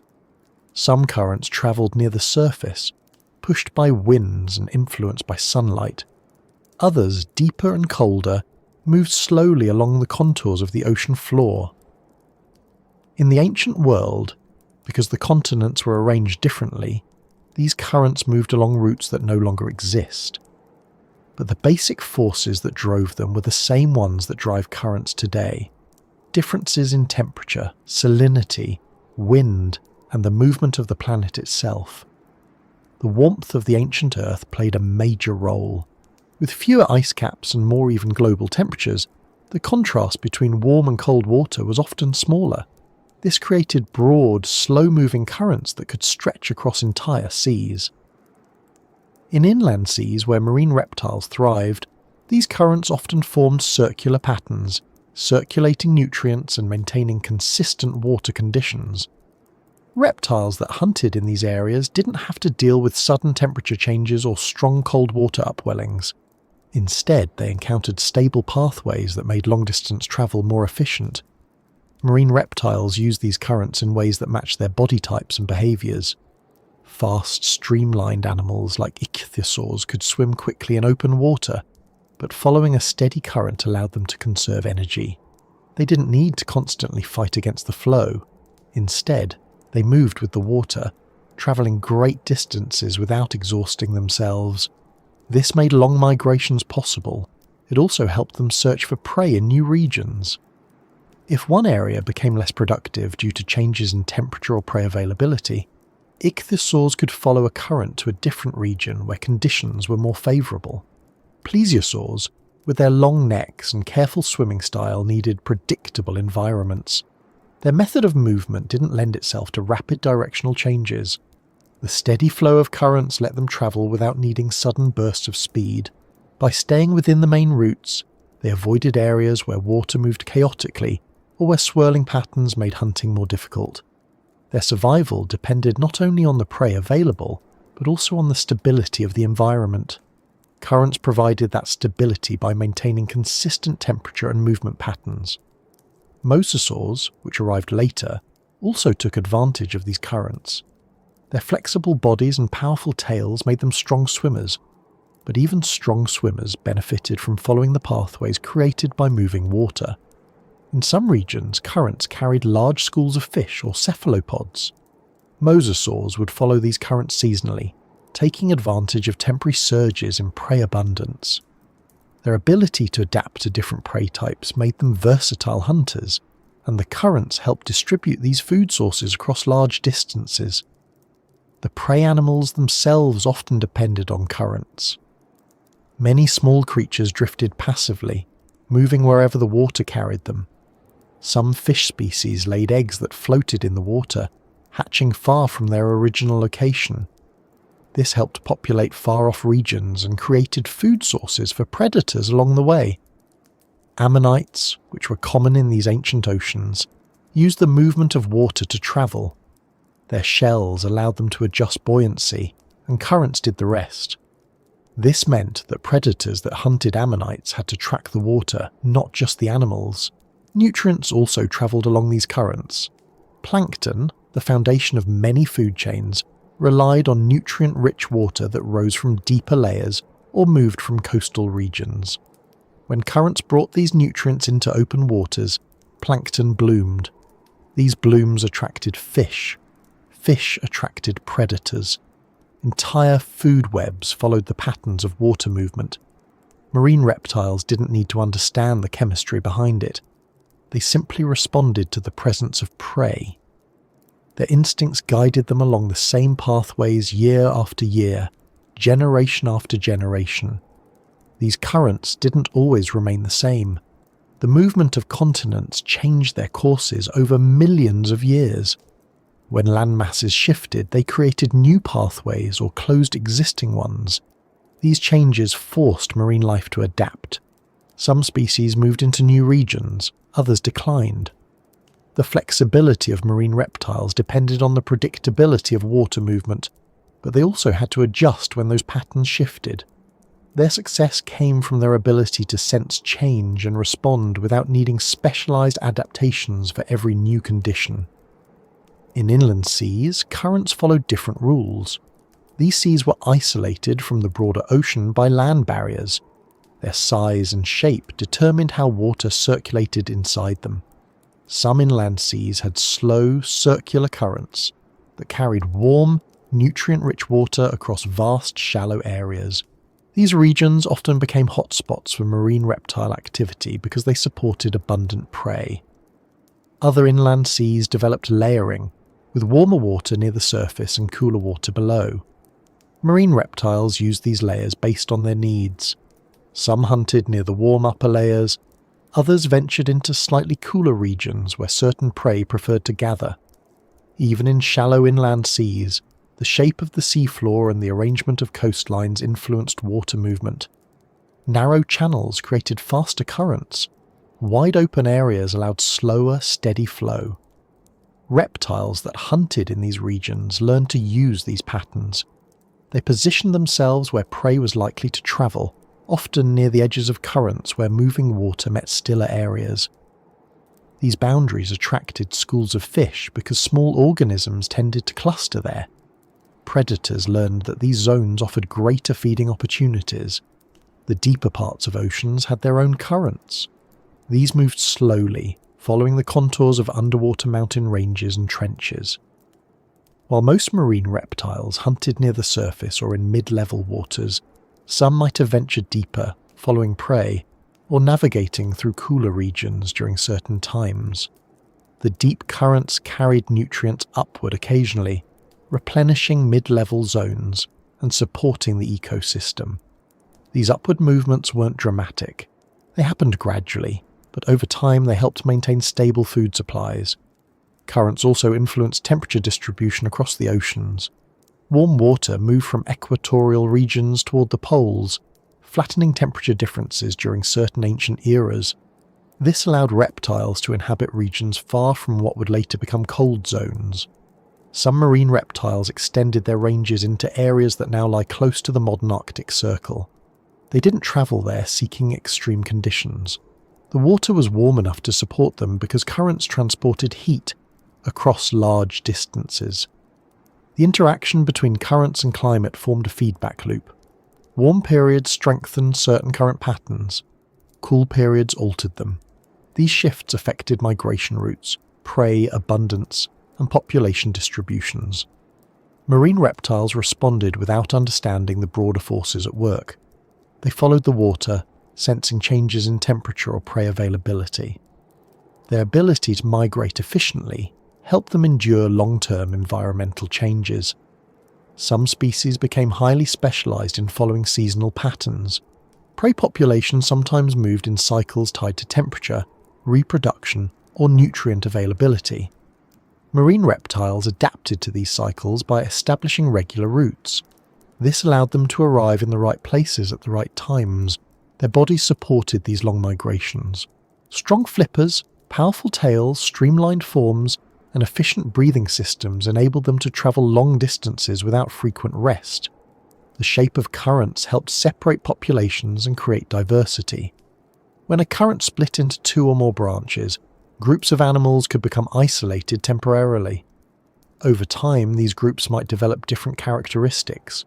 Some would evolve new hunting strategies. Others would adapt to slightly different water conditions. This contributed to the variety seen among marine reptiles. The oceans weren't uniform. They held subtle changes from one region to another, and those changes shaped the evolution of the creatures living there. Currents also connected different ecosystems. Water from nutrient-rich coastal areas carried essential elements into open seas. Organisms that reproduced near the shore could end up in distant waters. Marine reptiles found prey in places far from its original habitat. This connection allowed ecosystems to remain productive even when certain regions experienced declines. As long as currents continued to move, food supplies shifted rather than disappearing completely.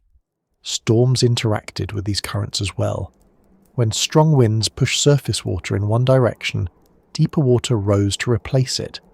This brought nutrients upward and stirred organisms into new positions. Marine reptiles sometimes took advantage of these events. After a storm, prey might gather in unusual areas, disoriented or relocated by the turbulence. Predators learned to search these areas, taking advantage of temporary changes in prey distribution. In regions where currents funneled into narrow passages between land masses, water speed increased. These areas became important hunting grounds. Prey concentrated there because the moving water carried food to them. Predators recognized that these choke points offered consistent feeding opportunities. They patrolled these regions regularly, using the predictable flow of water to locate prey. The structure of the land and the motion of the water worked together to create hotspots of activity. Even the reproduction of certain animals was tied to current patterns. Some species laid eggs or gave birth in areas where currents would carry young into safe regions with abundant food. The ocean did the work of dispersal. Juvenile animals didn't need to travel on their own immediately. They drifted along currents that took them to places where they could grow with minimal risk from larger predators. In this way, the currents of the ancient oceans acted as a hidden framework shaping the entire marine environment. They connected habitats, distributed life, influenced temperature, and maintained predictable routes used by creatures of all sizes. Marine reptiles did not exist apart from these patterns. They were part of them. Their lives unfolded in a world where the movement of water mattered as much as the movement of animals. Far beneath the zones where marine reptiles hunted, past the shifting layers where daylight weakens into a muted haze, there existed a realm that most of those large creatures rarely entered. The deep parts of ancient oceans weren't empty or lifeless, but they were far quieter than the surfaces above. They formed a world shaped by pressure, darkness, slow movement, and subtle patterns that few animals could sense or navigate. Even though it was distant from the dramatic hunts happening close to the light, this deep region still played an important role in the structure of the oceans. It influenced where nutrients gathered, how food chains operated, and how the entire marine system stayed balanced. In these depths, sunlight was either weak or non-existent. Without light, photosynthesis couldn't occur, so this layer didn't generate food in the same way shallower regions did. Instead, it relied on what drifted down from above. Small particles of decaying organisms, pieces of plants, discarded shells, and countless tiny organisms formed a slow, steady rain of material sinking toward the bottom. This downward flow fed the creatures that lived in the darker zones, providing a consistent, though sparse, source of nourishment. Even though the deep-water animals didn't hunt in the same way large predators did, they survived on this steady stream of falling food. Because this environment was so different from the lively, well-lit areas near the surface, the animals that lived here often looked strange compared to their surface counterparts. They didn't need the same streamlined shapes. They didn't rely on speed. Instead, they adapted to a world where movement was usually slow and energy conservation mattered more than fast reactions. Many deep-water creatures had elongated bodies, soft structures, and large eyes adapted to gathering even the smallest traces of light. Others had no need for eyes at all, living in areas where light never reached. Their senses evolved to detect vibrations, chemical cues, or small changes in water movement. Pressure also shaped life in these deeper zones. With every meter of depth, pressure increased. At certain depths, the pressure became immense, far beyond what most marine reptiles or fish could tolerate. Animals that lived here developed bodies without large air pockets. Gas-filled structures like swim bladders were often absent because they would collapse under the pressure. Instead, many deep-dwelling animals used oil-filled organs or gelatinous tissue to maintain buoyancy. Their bodies were flexible rather than rigid, able to withstand forces that would crush animals adapted for higher layers. In this darkness, the pace of life slowed. Many creatures moved with deliberate motions. Their metabolisms were slower. They didn't chase prey with bursts of energy. They waited. They filtered. They scavenged. They followed faint chemical signals in the water until they reached food sources. They didn't need large brains or complex hunting strategies. Their survival depended on patience and the ability to navigate an environment where food might be sparse but still steady enough to sustain them. Some marine reptiles may have occasionally ventured into these deeper regions, though not for long. Their bodies weren't built for extreme pressure, but they could dive far enough to reach dim zones where certain prey hid during the day. Ichthyosaurs, with their large eyes, likely took advantage of these depths more often than other reptiles. Their eyes allowed them to pick up faint outlines, helping them track prey that descended below the light during daylight hours. Even so, they couldn't survive in deeper regions permanently. They dove when needed and returned to upper layers where pressure was manageable and oxygen levels were higher. The deeper layers formed natural refuges for some species. Smaller fish hid here during the day, rising back toward the surface at night when predators were less active. This daily movement created patterns that repeated for millions of years. Marine reptiles followed these movements without fully entering the darkest depths themselves. They stayed in transitional zones where their bodies could function effectively, but the continuous migration of small prey between light and darkness connected both layers, making the deep sea an important part of the ocean's rhythm. The temperature in the deep ocean was significantly lower than at the surface. Because sunlight didn't warm these layers, they remained cool and stable. This stability shaped the lives of the creatures that lived here. They didn't experience seasonal variations in temperature as much as surface dwellers did. Instead, their environment remained consistent, with only small fluctuations caused by shifting currents or slow geological changes. This consistency meant that deep-sea animals often lived longer than their surface counterparts. Their slow metabolisms and lack of seasonal pressures allowed them to grow and age gradually. Even though the deep waters didn't host the dramatic scenes people often imagine when thinking about ancient seas, they still contained a surprising amount of diversity. Small crustaceans scuttled along the seafloor. Worm-like animals built burrows in the sediment. Soft-bodied creatures drifted slowly, waiting for falling food. Jelly-like organisms pulsed through the water with gentle motions. Some species evolved transparent bodies, making them nearly invisible.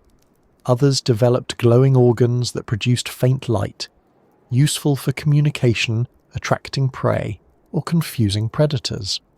These forms of bioluminescence weren't rare. In fact, they may have been even more common in the ancient oceans than in modern ones. Without sunlight, light produced by organisms became an effective tool. Some used it to lure prey, others used it to startle approaching predators. Still others displayed patterns of light to communicate with members of their own species. This glow didn't illuminate the depths. It created isolated points of brightness in a vast, dark environment. These faint lights moved slowly, like drifting signals in an otherwise silent world.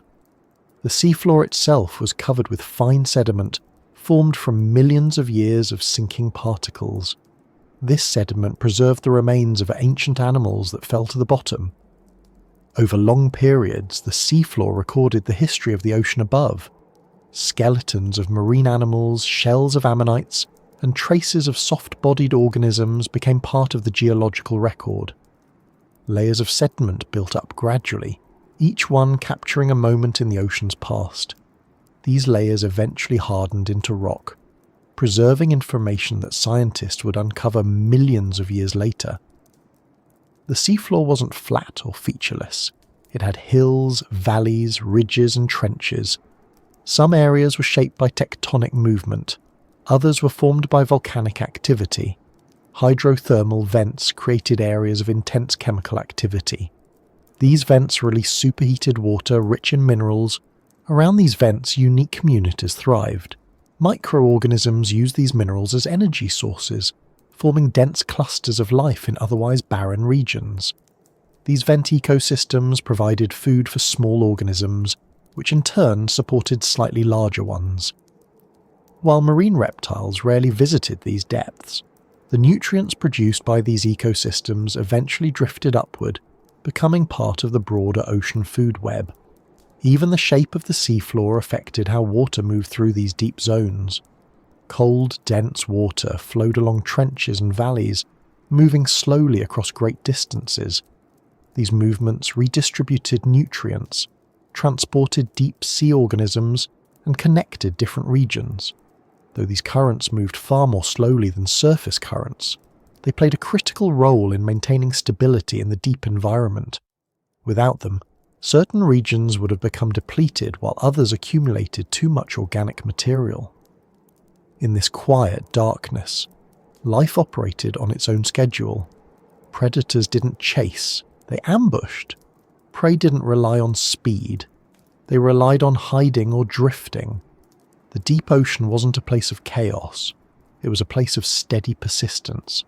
Everything happened at a slower pace, governed by subtle cues and small energy exchanges.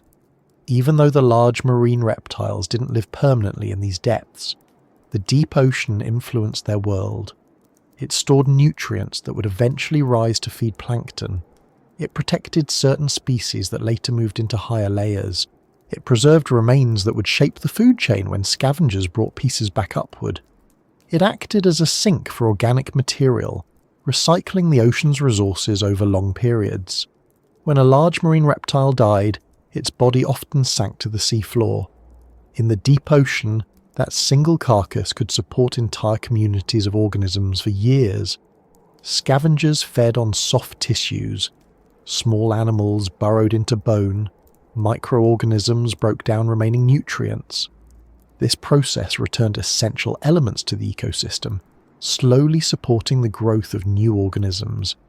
The death of a giant creature on the surface became life for countless smaller ones below. The deep ocean also acted as a buffer for environmental change. When temperatures shifted at the surface, the deep layers remained stable. This stability helped maintain global temperature balance. It also protected certain species from surface-level events like storms, temperature spikes, or sudden changes in prey availability. The deep zones offered safe areas, even if they were challenging places to live. Though marine reptiles may not have understood any of this, their lives were still connected to these deeper layers. Everything that happened above was tied to the slow, constant activity happening below. The darkness beneath them held a world operating at a different pace, but it was no less important.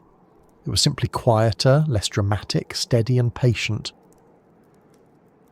Long before the continents took their current shapes, long before mountain ranges rose into the sky or deserts stretched across the landscape, ancient seas covered huge areas of what is now dry land. These seas didn't just sit quietly above the continents, they altered them. They eroded rock, deposited sediment, carved coastlines, built reefs, and shaped entire regions in ways that would only become visible long after the oceans retreated. The land we walk on today is full of marks left behind by waters that once supported marine reptiles, ancient fish, invertebrates, and microscopic organisms drifting in sunlit waves. During the eras when marine reptiles dominated the oceans, sea levels were often higher than they are now. Large sections of continents sank under shallow, warm seas filled with life. These inland seas stretched across thousands of kilometres, forming networks of waterways that connected different regions of the world. Animals swam over areas that today are farmland, forests, or cities. The sediment that accumulated on the floors of these seas eventually hardened into rock layers that now sit beneath our feet. One of the most important ways ancient seas shaped the land was through sedimentation. Rivers carried material from mountains and highlands into the ocean. Once the sediment reached the calm waters of inland seas, it settled to the bottom. Over time, thick layers of mud, sand, and organic remains built up. These layers recorded the history of life in those seas. They preserved bones, shells, plant fragments, and the traces left behind by animals moving across the seafloor. As millions of years passed, pressure from overlying layers compacted these sediments into rock. Mud became shale, sand became sandstone, lime-rich deposits formed limestone. These rock layers now appear on land because the continents rose, the seas drained, and erosion removed younger material from the top. Today, scientists can walk through these layers and read them like chapters in the Earth's history. They show when certain animals lived, when sea levels rose or fell, and how ecosystems changed over time. Without the ancient seas depositing these sediments, the geological record would be far less complete. Ancient seas also shaped the land through erosion. Waves rolling onto ancient coastlines wore away rock, carving cliffs and creating gentle slopes. Tides pulled sand back and forth, smoothing shorelines. Currents carried away loose sediments and redistributed them across the sea floor. Over long periods, this constant movement reshaped the edges of continents. Even after the seas retreated, the forms they created remained, influencing where rivers would later flow and where valleys would form. In many regions, the landscapes visible today, rolling hills, wide plains, layered cliffs, are direct results of ancient ocean processes. For instance, areas that were once beneath shallow tropical seas often contain limestone formations. These limestones formed from the skeletons of countless tiny organisms that thrived in warm water. When the seas evaporated or drained away, the limestone stayed behind. Later erosion sculpted it into cliffs, caves, and sinkholes. Entire geological features formed because ancient seas once existed there. Some of these seas supported vast reefs built by ancient organisms. These reefs weren't always coral-based like modern ones. Early reefs sometimes formed from sponges or other colonial organisms that built rigid structures. Over time, these reef systems grew into complex environments. When the seas disappeared, the reef structures remained, eventually becoming massive rock formations. Today, these fossilized reefs can be seen in mountain ranges or canyon walls. Their presence shows where thriving marine ecosystems once existed. Inland seas had another important role. They acted as enormous basins that collected organic material. Plants, plankton, and small organisms died and sank to the bottom. Their remains accumulated in thick layers. Under the right conditions, heat and pressure transformed these organic-rich sediments into oil, natural gas, or coal. Much of the energy used today comes from deposits created in ancient seas. The land we rely on for resources was shaped not only physically but chemically by oceans that vanished long before humans arrived. The movement of continents also influenced how ancient seas shaped the land. As tectonic plates shifted, some regions sank while others rose. When areas sank, seawater flooded in, creating new coastlines. When areas rose, seas drained away. This constant motion meant that no coastline remained permanent for long periods. Regions that were once deep underwater later became dry land. Regions that were once dry became submerged. Each transition changed the landscape, leaving behind deposits and features that marked the presence of the sea. In some places, ancient seas created layered structures that reveal their movement over time. Alternating layers of sandstone and shale indicate periods when seas advanced and retreated. Sandstone often forms in nearshore environments where waves and currents are strong. Shale forms in calmer, deeper waters. When geologists examine these layers today, they can see how many times a particular region was flooded and drained. Each cycle reshaped the land, depositing new material or eroding old layers. The fossils found in these layers also show how marine environments influenced the development of future land ecosystems. Many early land animals evolved near coastlines. These coastal environments offered access to both water and land, providing transitional spaces where evolutionary changes could take place. The presence of ancient seas shaped not only the physical landscape but the biological pathways that eventually led to the diversity of life on land. Even the distribution of minerals in modern landscapes can be traced back to ancient oceans. The evaporation of seawater in some regions left behind thick deposits of salt and other minerals. These mineral layers now lie beneath deserts or plains. In some areas, marine activity concentrated certain metals in sediments that later became valuable ore sources. The ocean didn't only shape the surface of the land, it influenced the resources buried within it. The retreat of ancient seas also exposed environments that would later support new ecosystems. When an inland sea dried up, it left behind flat plains rich in nutrients. Plants colonized these areas first, followed by animals. Over millions of years, these former seafloors became grasslands, forests, or deserts, depending on climate. In many regions, the fertility of the soil directly reflects the organic material left by the ancient marine ecosystems. Even the shapes of river pathways were influenced by ancient seas. When seas retreated, the low-lying areas they left behind became natural channels for flowing water. Rivers carved new paths through the soft sediments of former seafloors, creating valleys and basins. Today's river systems often follow these ancient depressions. Without the shape left by ancient oceans, modern watersheds would look very different. Mountain ranges also hold evidence of marine influence. Some mountains contain fossilized shells and marine sediments at their highest peaks. These peaks were once seafloor that rose due to tectonic movement. Entire sections of ocean floor were pushed upward, compressed, and folded into towering ranges. This process preserved marine fossils far above the modern sea level. Their presence in these high places shows how dramatically the land has changed since the time of marine reptiles. The presence of ancient seas influenced how life moved across continents. When certain regions were flooded, land animals were isolated. When waters drained, new pathways opened. These changes influenced migration patterns, encouraging some species to spread into areas that were previously unreachable.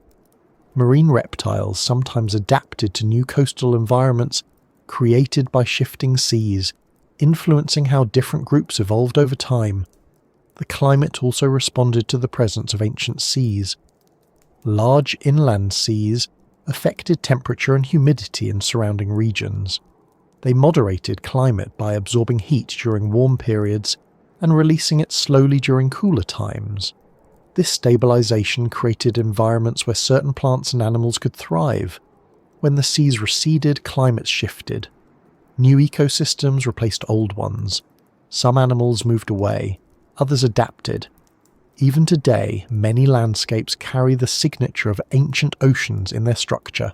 Rolling hills often mark former marine deposits. Flat plains indicate old seafloors. Cliff faces reveal layers of sediment laid down in ancient waters. These layers tell stories of changing depths, shifting coastlines, and the presence of creatures that swam long before any human footsteps touched the ground.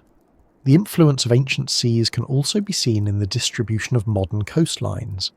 Some areas remained underwater for long periods, preventing the development of deep soil layers. Others emerged suddenly, forming rugged coastlines that shaped human settlement patterns millions of years later. In this way, ancient seas indirectly influenced human history. Marine reptiles swam over landscapes that would eventually hold towns, fields, forests, and mountains. They lived in waters that carved the shapes of valleys and plateaus. The land beneath these reptiles changed constantly, but their world left marks that became permanent features of the continents. For all their power, all their size, and all their adaptations, the great marine reptiles did not last forever. They thrived for millions of years across shifting oceans, changing climates, and evolving ecosystems. They adjusted to new prey, new competitors, and new environmental patterns. They survived fluctuations that would have eliminated less adaptable creatures. Yet eventually, these ocean titans disappeared. Their disappearance wasn't caused by one single event. It was the result of many factors accumulating over long stretches of time, each one placing new pressure on species that had once seemed unstoppable. The earliest signs that things were changing appeared long before the final extinction events.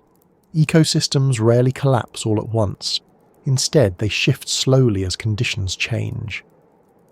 For marine reptiles, one of the first major pressures came from changes in the ocean itself.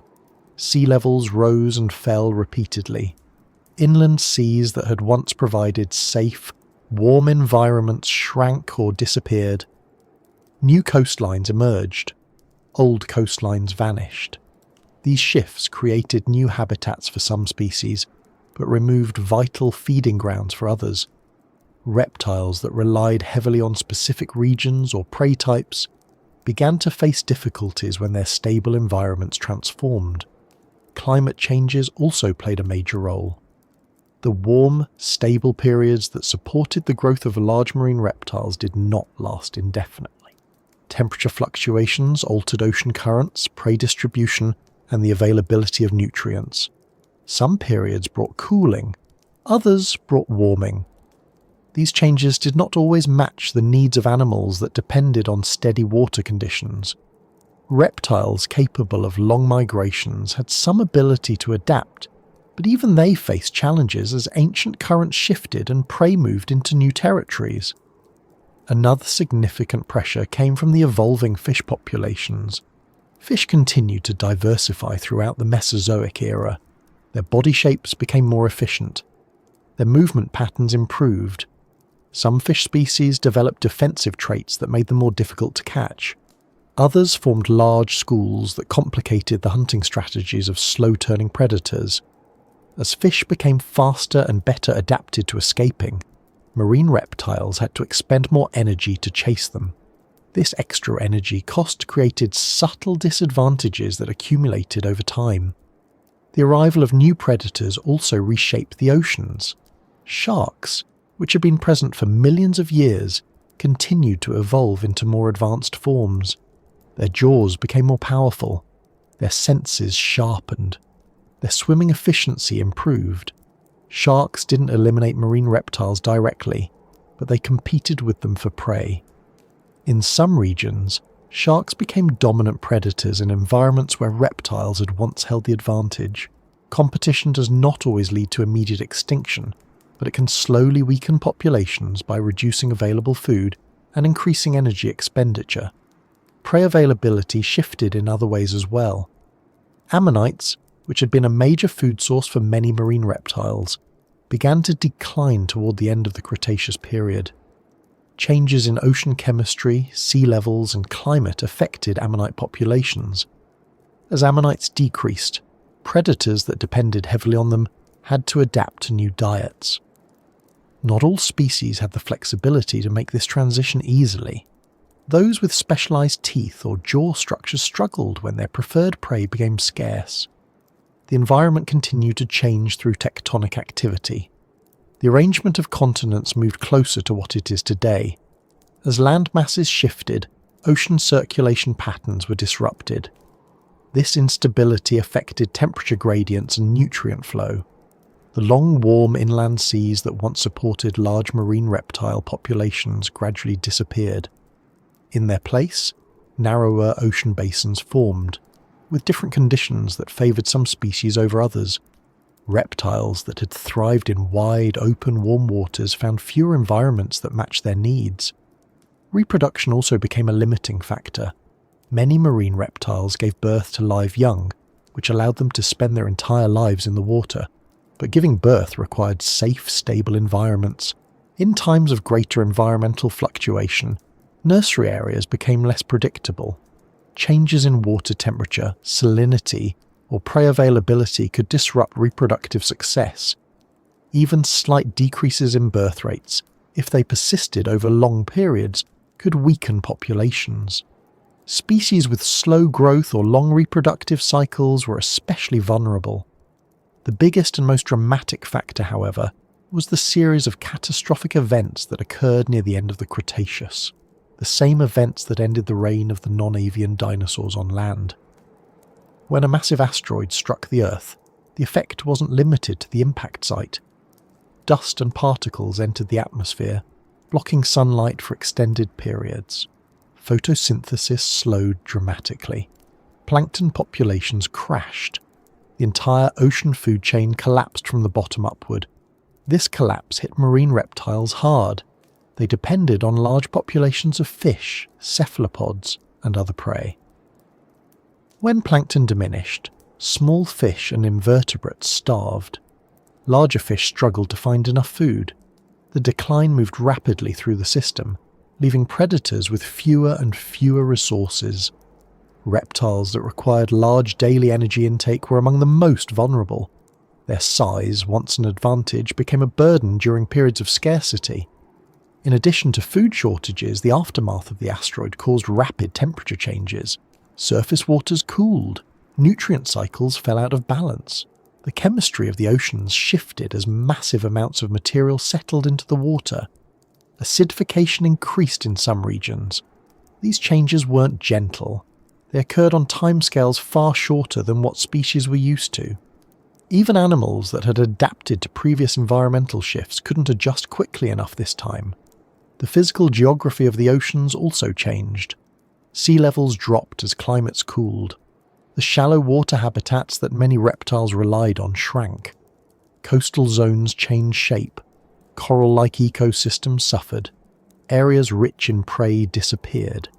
Reptiles that depended on specific hunting environments lost their territories. Even species capable of travelling long distances faced difficulty finding stable feeding grounds. Competition increased during these challenging times. Sharks, which were more adaptable to varying food sources and more efficient at surviving lean periods, expanded their roles.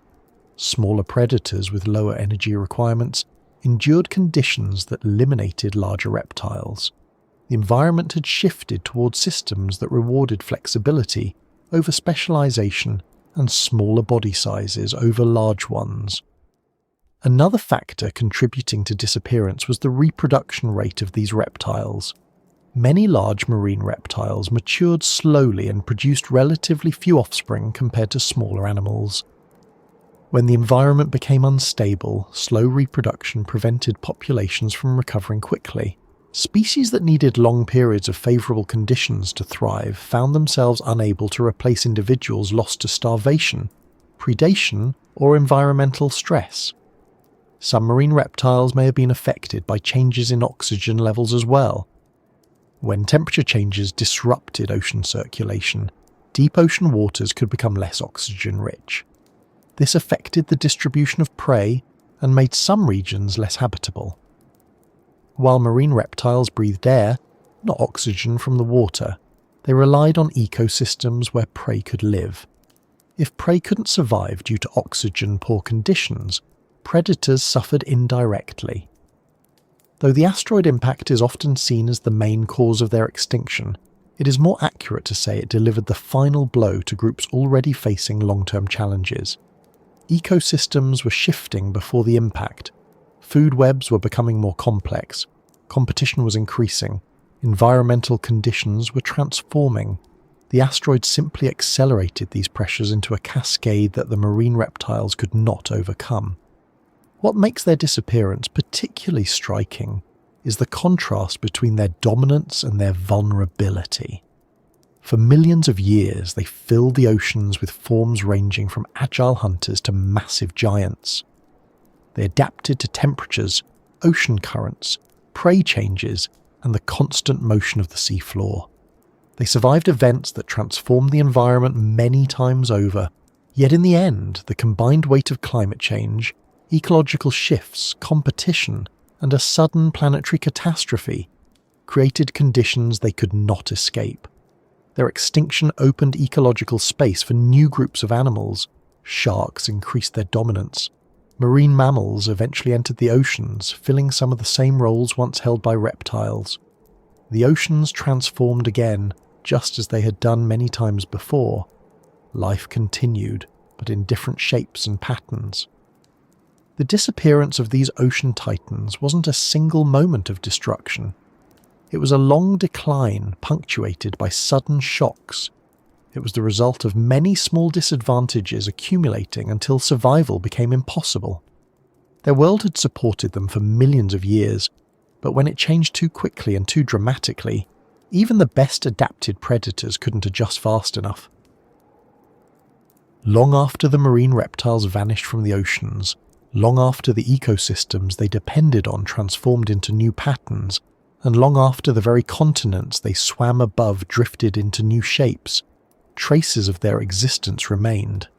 These traces weren't left behind in bright colours or dramatic displays. They were preserved quietly in stone, sand and sediment that settled around them during their lifetimes.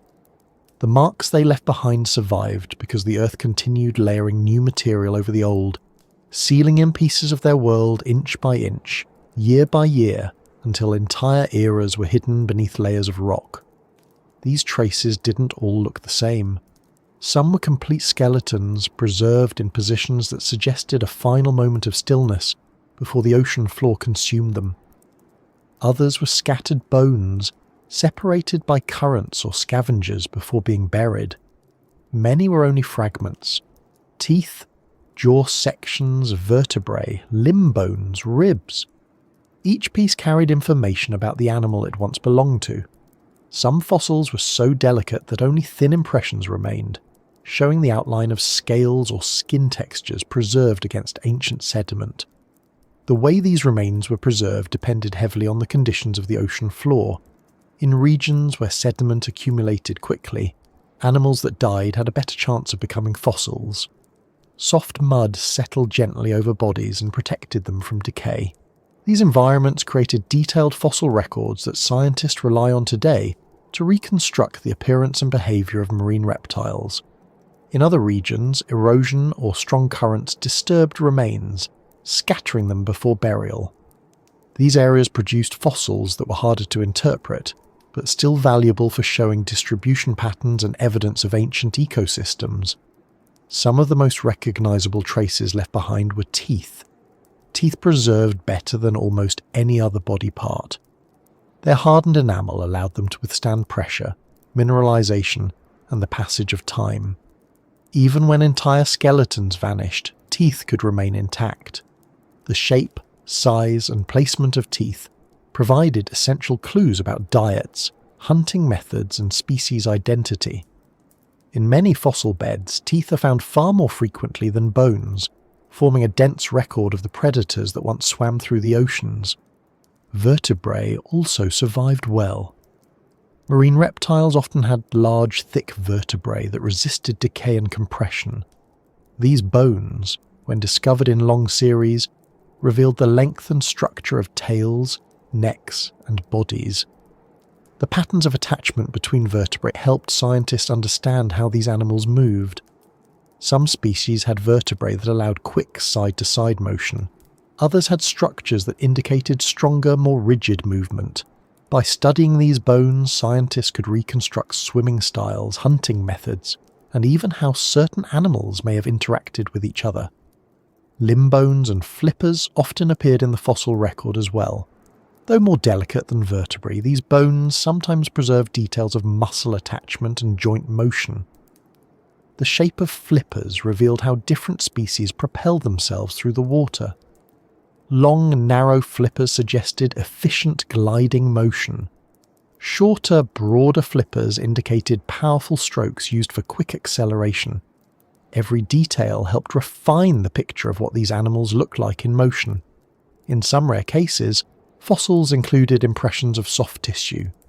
These impressions captured the outlines of fins, skin textures, or internal structures. They provided information that skeletons alone could never reveal. For example, some ichthyosaur fossils preserved the outline of their body shape, showing that they had tail fins similar to modern dolphins. These discoveries helped confirm swimming styles that had only been theorized previously based on bone structure. Trace fossils also played a role in understanding ancient seas. These weren't remains of the animals themselves, but evidence of their activity. Marks left on the seafloor indicated where creatures fed, travelled, or interacted. Patterns in sediment showed where animals rested or where their flippers brushed against the bottom. These indirect signs added depth to the fossil record, revealing behavioural patterns that bones alone couldn't capture. In regions where ancient reefs existed, fossils of marine reptiles sometimes appeared embedded within reef structures. These reefs preserved snapshots of entire communities. Small organisms lived within the crevices, larger animals swam around them. When reptiles ventured near these reefs, either for feeding or while chasing prey, they occasionally became trapped or died nearby. The reef material then covered and preserved parts of their bodies. Today, these reef fossils appear in rock formations far from the sea, raised by tectonic forces or exposed by erosion. One of the most surprising things about fossil distribution is how far inland many marine reptile remains are found. These fossils appear in deserts, mountain ranges, plains and river valleys, places that today seem completely disconnected from the ocean. Their presence in these regions shows how drastically the landscape has changed. What is now dry land may once have been covered by warm, shallow seas where marine reptiles swam freely. Over time, the water retreated and the land rose, carrying their remains along with it. In some regions, fossil beds hold evidence of entire ecosystems preserved together. There might be marine reptiles, ammonites, fish, mollusks, and plants all fossilized within the same layers. These beds reveal information about how species interacted, which prey were most common, and what environmental conditions existed. The combination of fossils paints a more complete picture than isolated remains could ever provide. Fossils also show signs of injury, disease, and life history. Bite marks on bones reveal interactions between predators. Healed fractures show that some animals survived attacks or accidents and continued living. Growth rings inside bones, similar to the rings inside tree trunks, reveal age patterns and seasonal changes in growth. These details help scientists understand lifespan, maturity, and reproductive cycles. One of the most informative types of fossils comes from animals that died shortly before giving birth or while still carrying developing young. These fossils reveal reproductive methods. In ichthyosaurs, for instance, fossils showing embryos inside the body provided proof that these reptiles gave birth to live young. This discovery changed the understanding of how marine reptiles lived and how deeply they were adapted to life in the water. Sedimentary layers themselves hold clues about the environment the fossils formed in. The grain size, colour and composition of sediments reveal whether the area was part of a deep sea, a shallow coastal region, a calm lagoon, or a rapidly moving current. Fossils found in fine-grained clay indicate calm water with little disturbance. Fossils in coarse sand suggest higher energy environments where waves or currents were stronger. These details help scientists reconstruct ancient coastlines and sea conditions.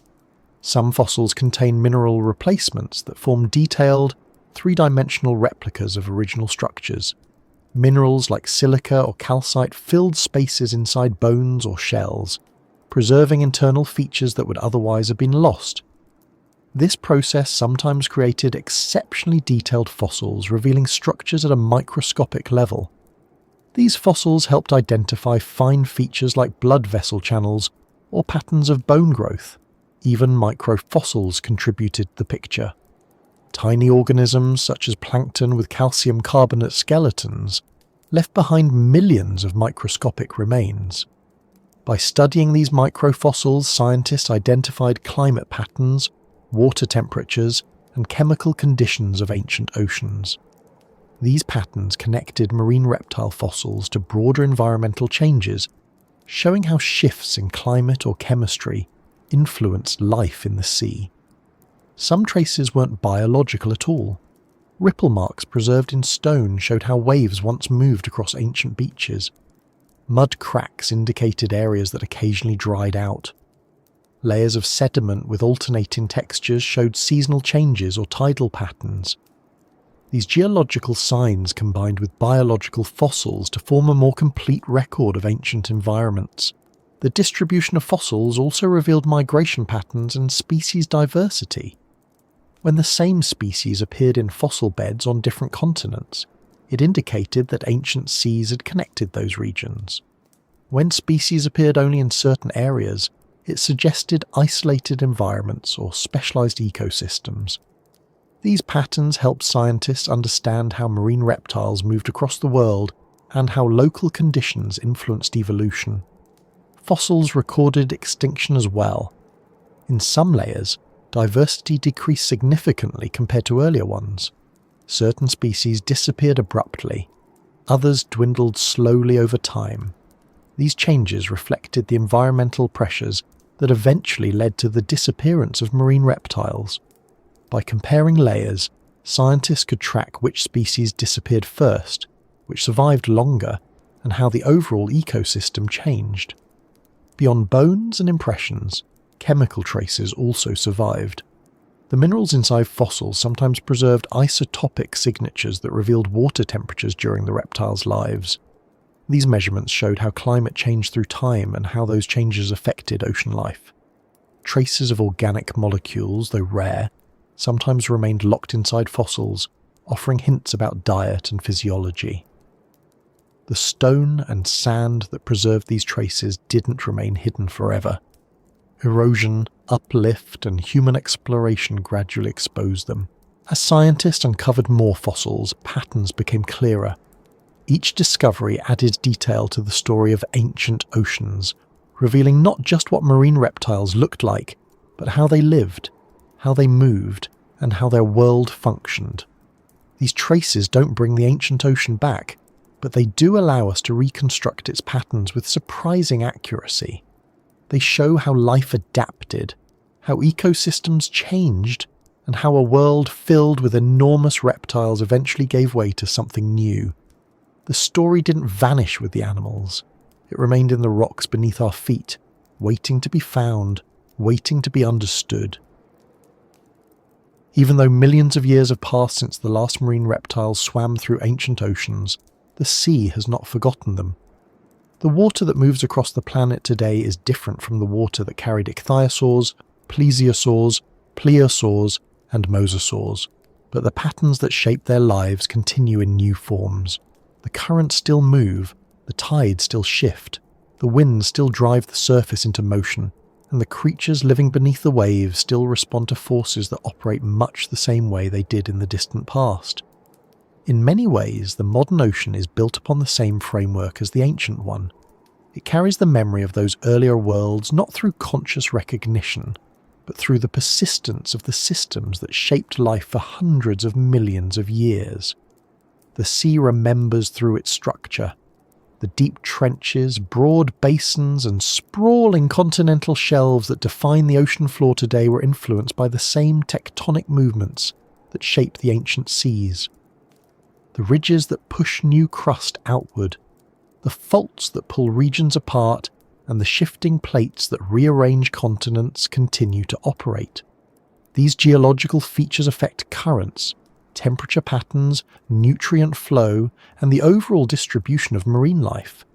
The same slow processes that guided ancient creatures across vast distances continue to shape migration routes for modern species.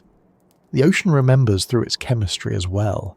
The water carries dissolved minerals, nutrients, and salts that accumulate from the erosion of land and the breakdown of organisms. These chemicals cycle through the water much as they did millions of years ago. Some of the elements drifting in the sea today once passed through the bodies of marine reptiles, processed by their bones, muscles, and organs before returning to the water. At the microscopic level, the components of ancient bodies became part of the sea's chemistry, incorporated into the global cycle of elements that continues with every wave and current. The patterns of life that unfold in the modern ocean also reflect memories of earlier systems. Schools of fish still migrate along predictable routes shaped by currents. Sharks still patrol coastlines and open waters, relying on senses and hunting methods honed over countless generations. Whales travel great distances, following deep water pathways that resemble the routes once used by marine reptiles.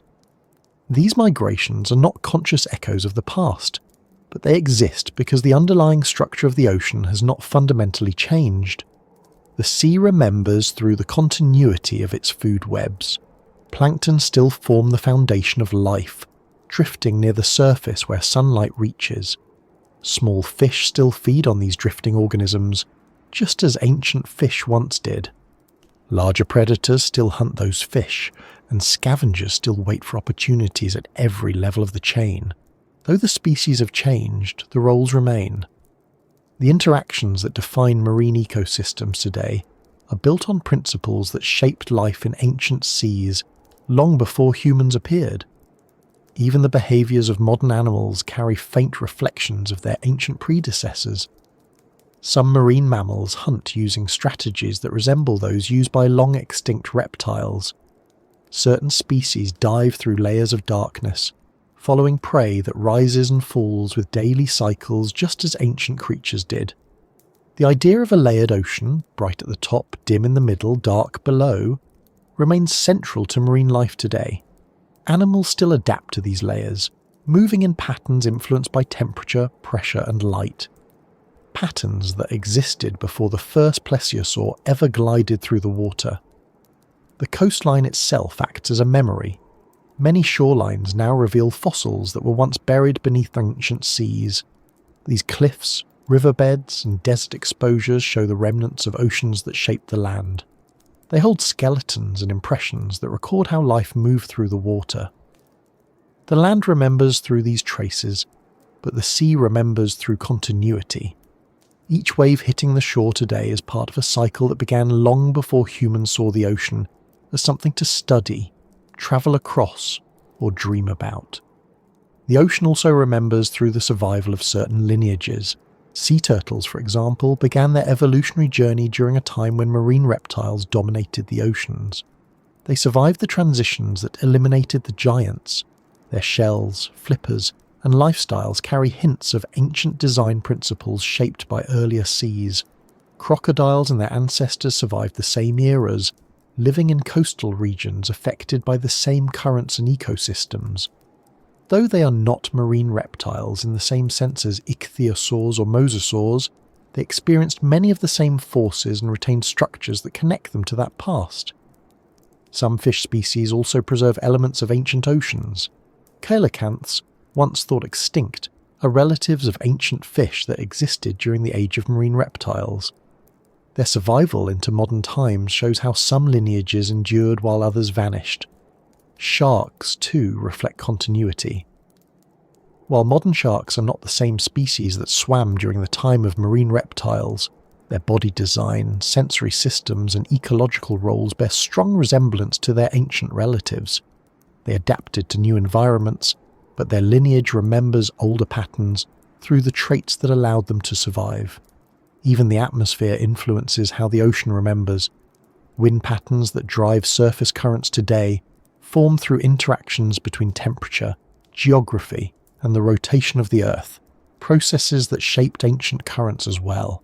The cycle of warm water rising and cold water sinking has operated for millions of years, linking surface and deep layers in ways that affect both modern marine life and the fossils of creatures that once drifted down into deep waters. The memory of the ancient sea is also embedded in the sediments that lie beneath modern waves. Each grain carries the influence of past environments. Some sediments come from eroded mountain ranges that once sat near ancient coastlines. Others come from organic material left behind by creatures that lived long before modern forms evolved.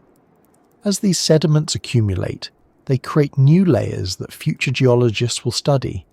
The process never stops. The sea continues to write its history in the same way it has done for hundreds of millions of years. When storms stir the water, they pull up deeper sediments and mix them with newer layers. This mixing connects past and present in a literal way. Particles that may have settled during the age of marine reptiles can be disturbed and carried through the water again, even if only briefly. These particles then settle once more, becoming part of modern layers that will eventually tell their own story. The ocean is a place where nothing stays completely still. Even the oldest memories shift slightly with each cycle, though the overall patterns remain recognizable. The modern ocean also remembers through its vulnerability. Ancient seas experienced dramatic changes, volcanic eruptions, climate shifts, asteroid impacts, and fluctuations that altered ecosystems. The modern sea responds to new pressures from climate change, shifting temperatures, and changes in chemical composition. While these challenges differ in their exact cause, the ocean's reaction follows the same pattern seen throughout its history. Species shift their ranges, food webs reorganize. Some creatures struggle, while others adapt. The sea continues to adjust, carrying the memory of how life has always responded to change. The ocean's persistence reinforces its memory. Despite everything that has changed, despite the loss of ancient reptiles, despite the rise of new species, Despite the long passage of time, the fundamental nature of the ocean remains. Water still circulates through deep basins, sunlight still shapes the upper layers, the seafloor still moves beneath the weight of continents. Life still adapts to whatever conditions the sea provides. These patterns form a kind of continuity that connects the present to the distant past. The creatures that live in the ocean today may not resemble the giants of the Mesozoic era, but they occupy ecological spaces influenced by those earlier forms. Large predators like whales and sharks fill roles once held by mosasaurs and pliosaurs. Smaller fish and cephalopods carry out the same functions as ancient prey species. Even microorganisms drifting near the surface behave much like their predecessors, supporting food webs that depend on sunlight and nutrient cycles. The sea remembers through these recurring patterns. It holds on to them not through intention, but because the physical rules that govern its structure never stopped operating. The movements of water, the interactions between temperature and salinity, the vertical layers created by light, and the vast networks of life that depend on these systems continue exactly as they did when the first marine reptiles ventured into open water. Even the silence of the deep carries echoes of the past.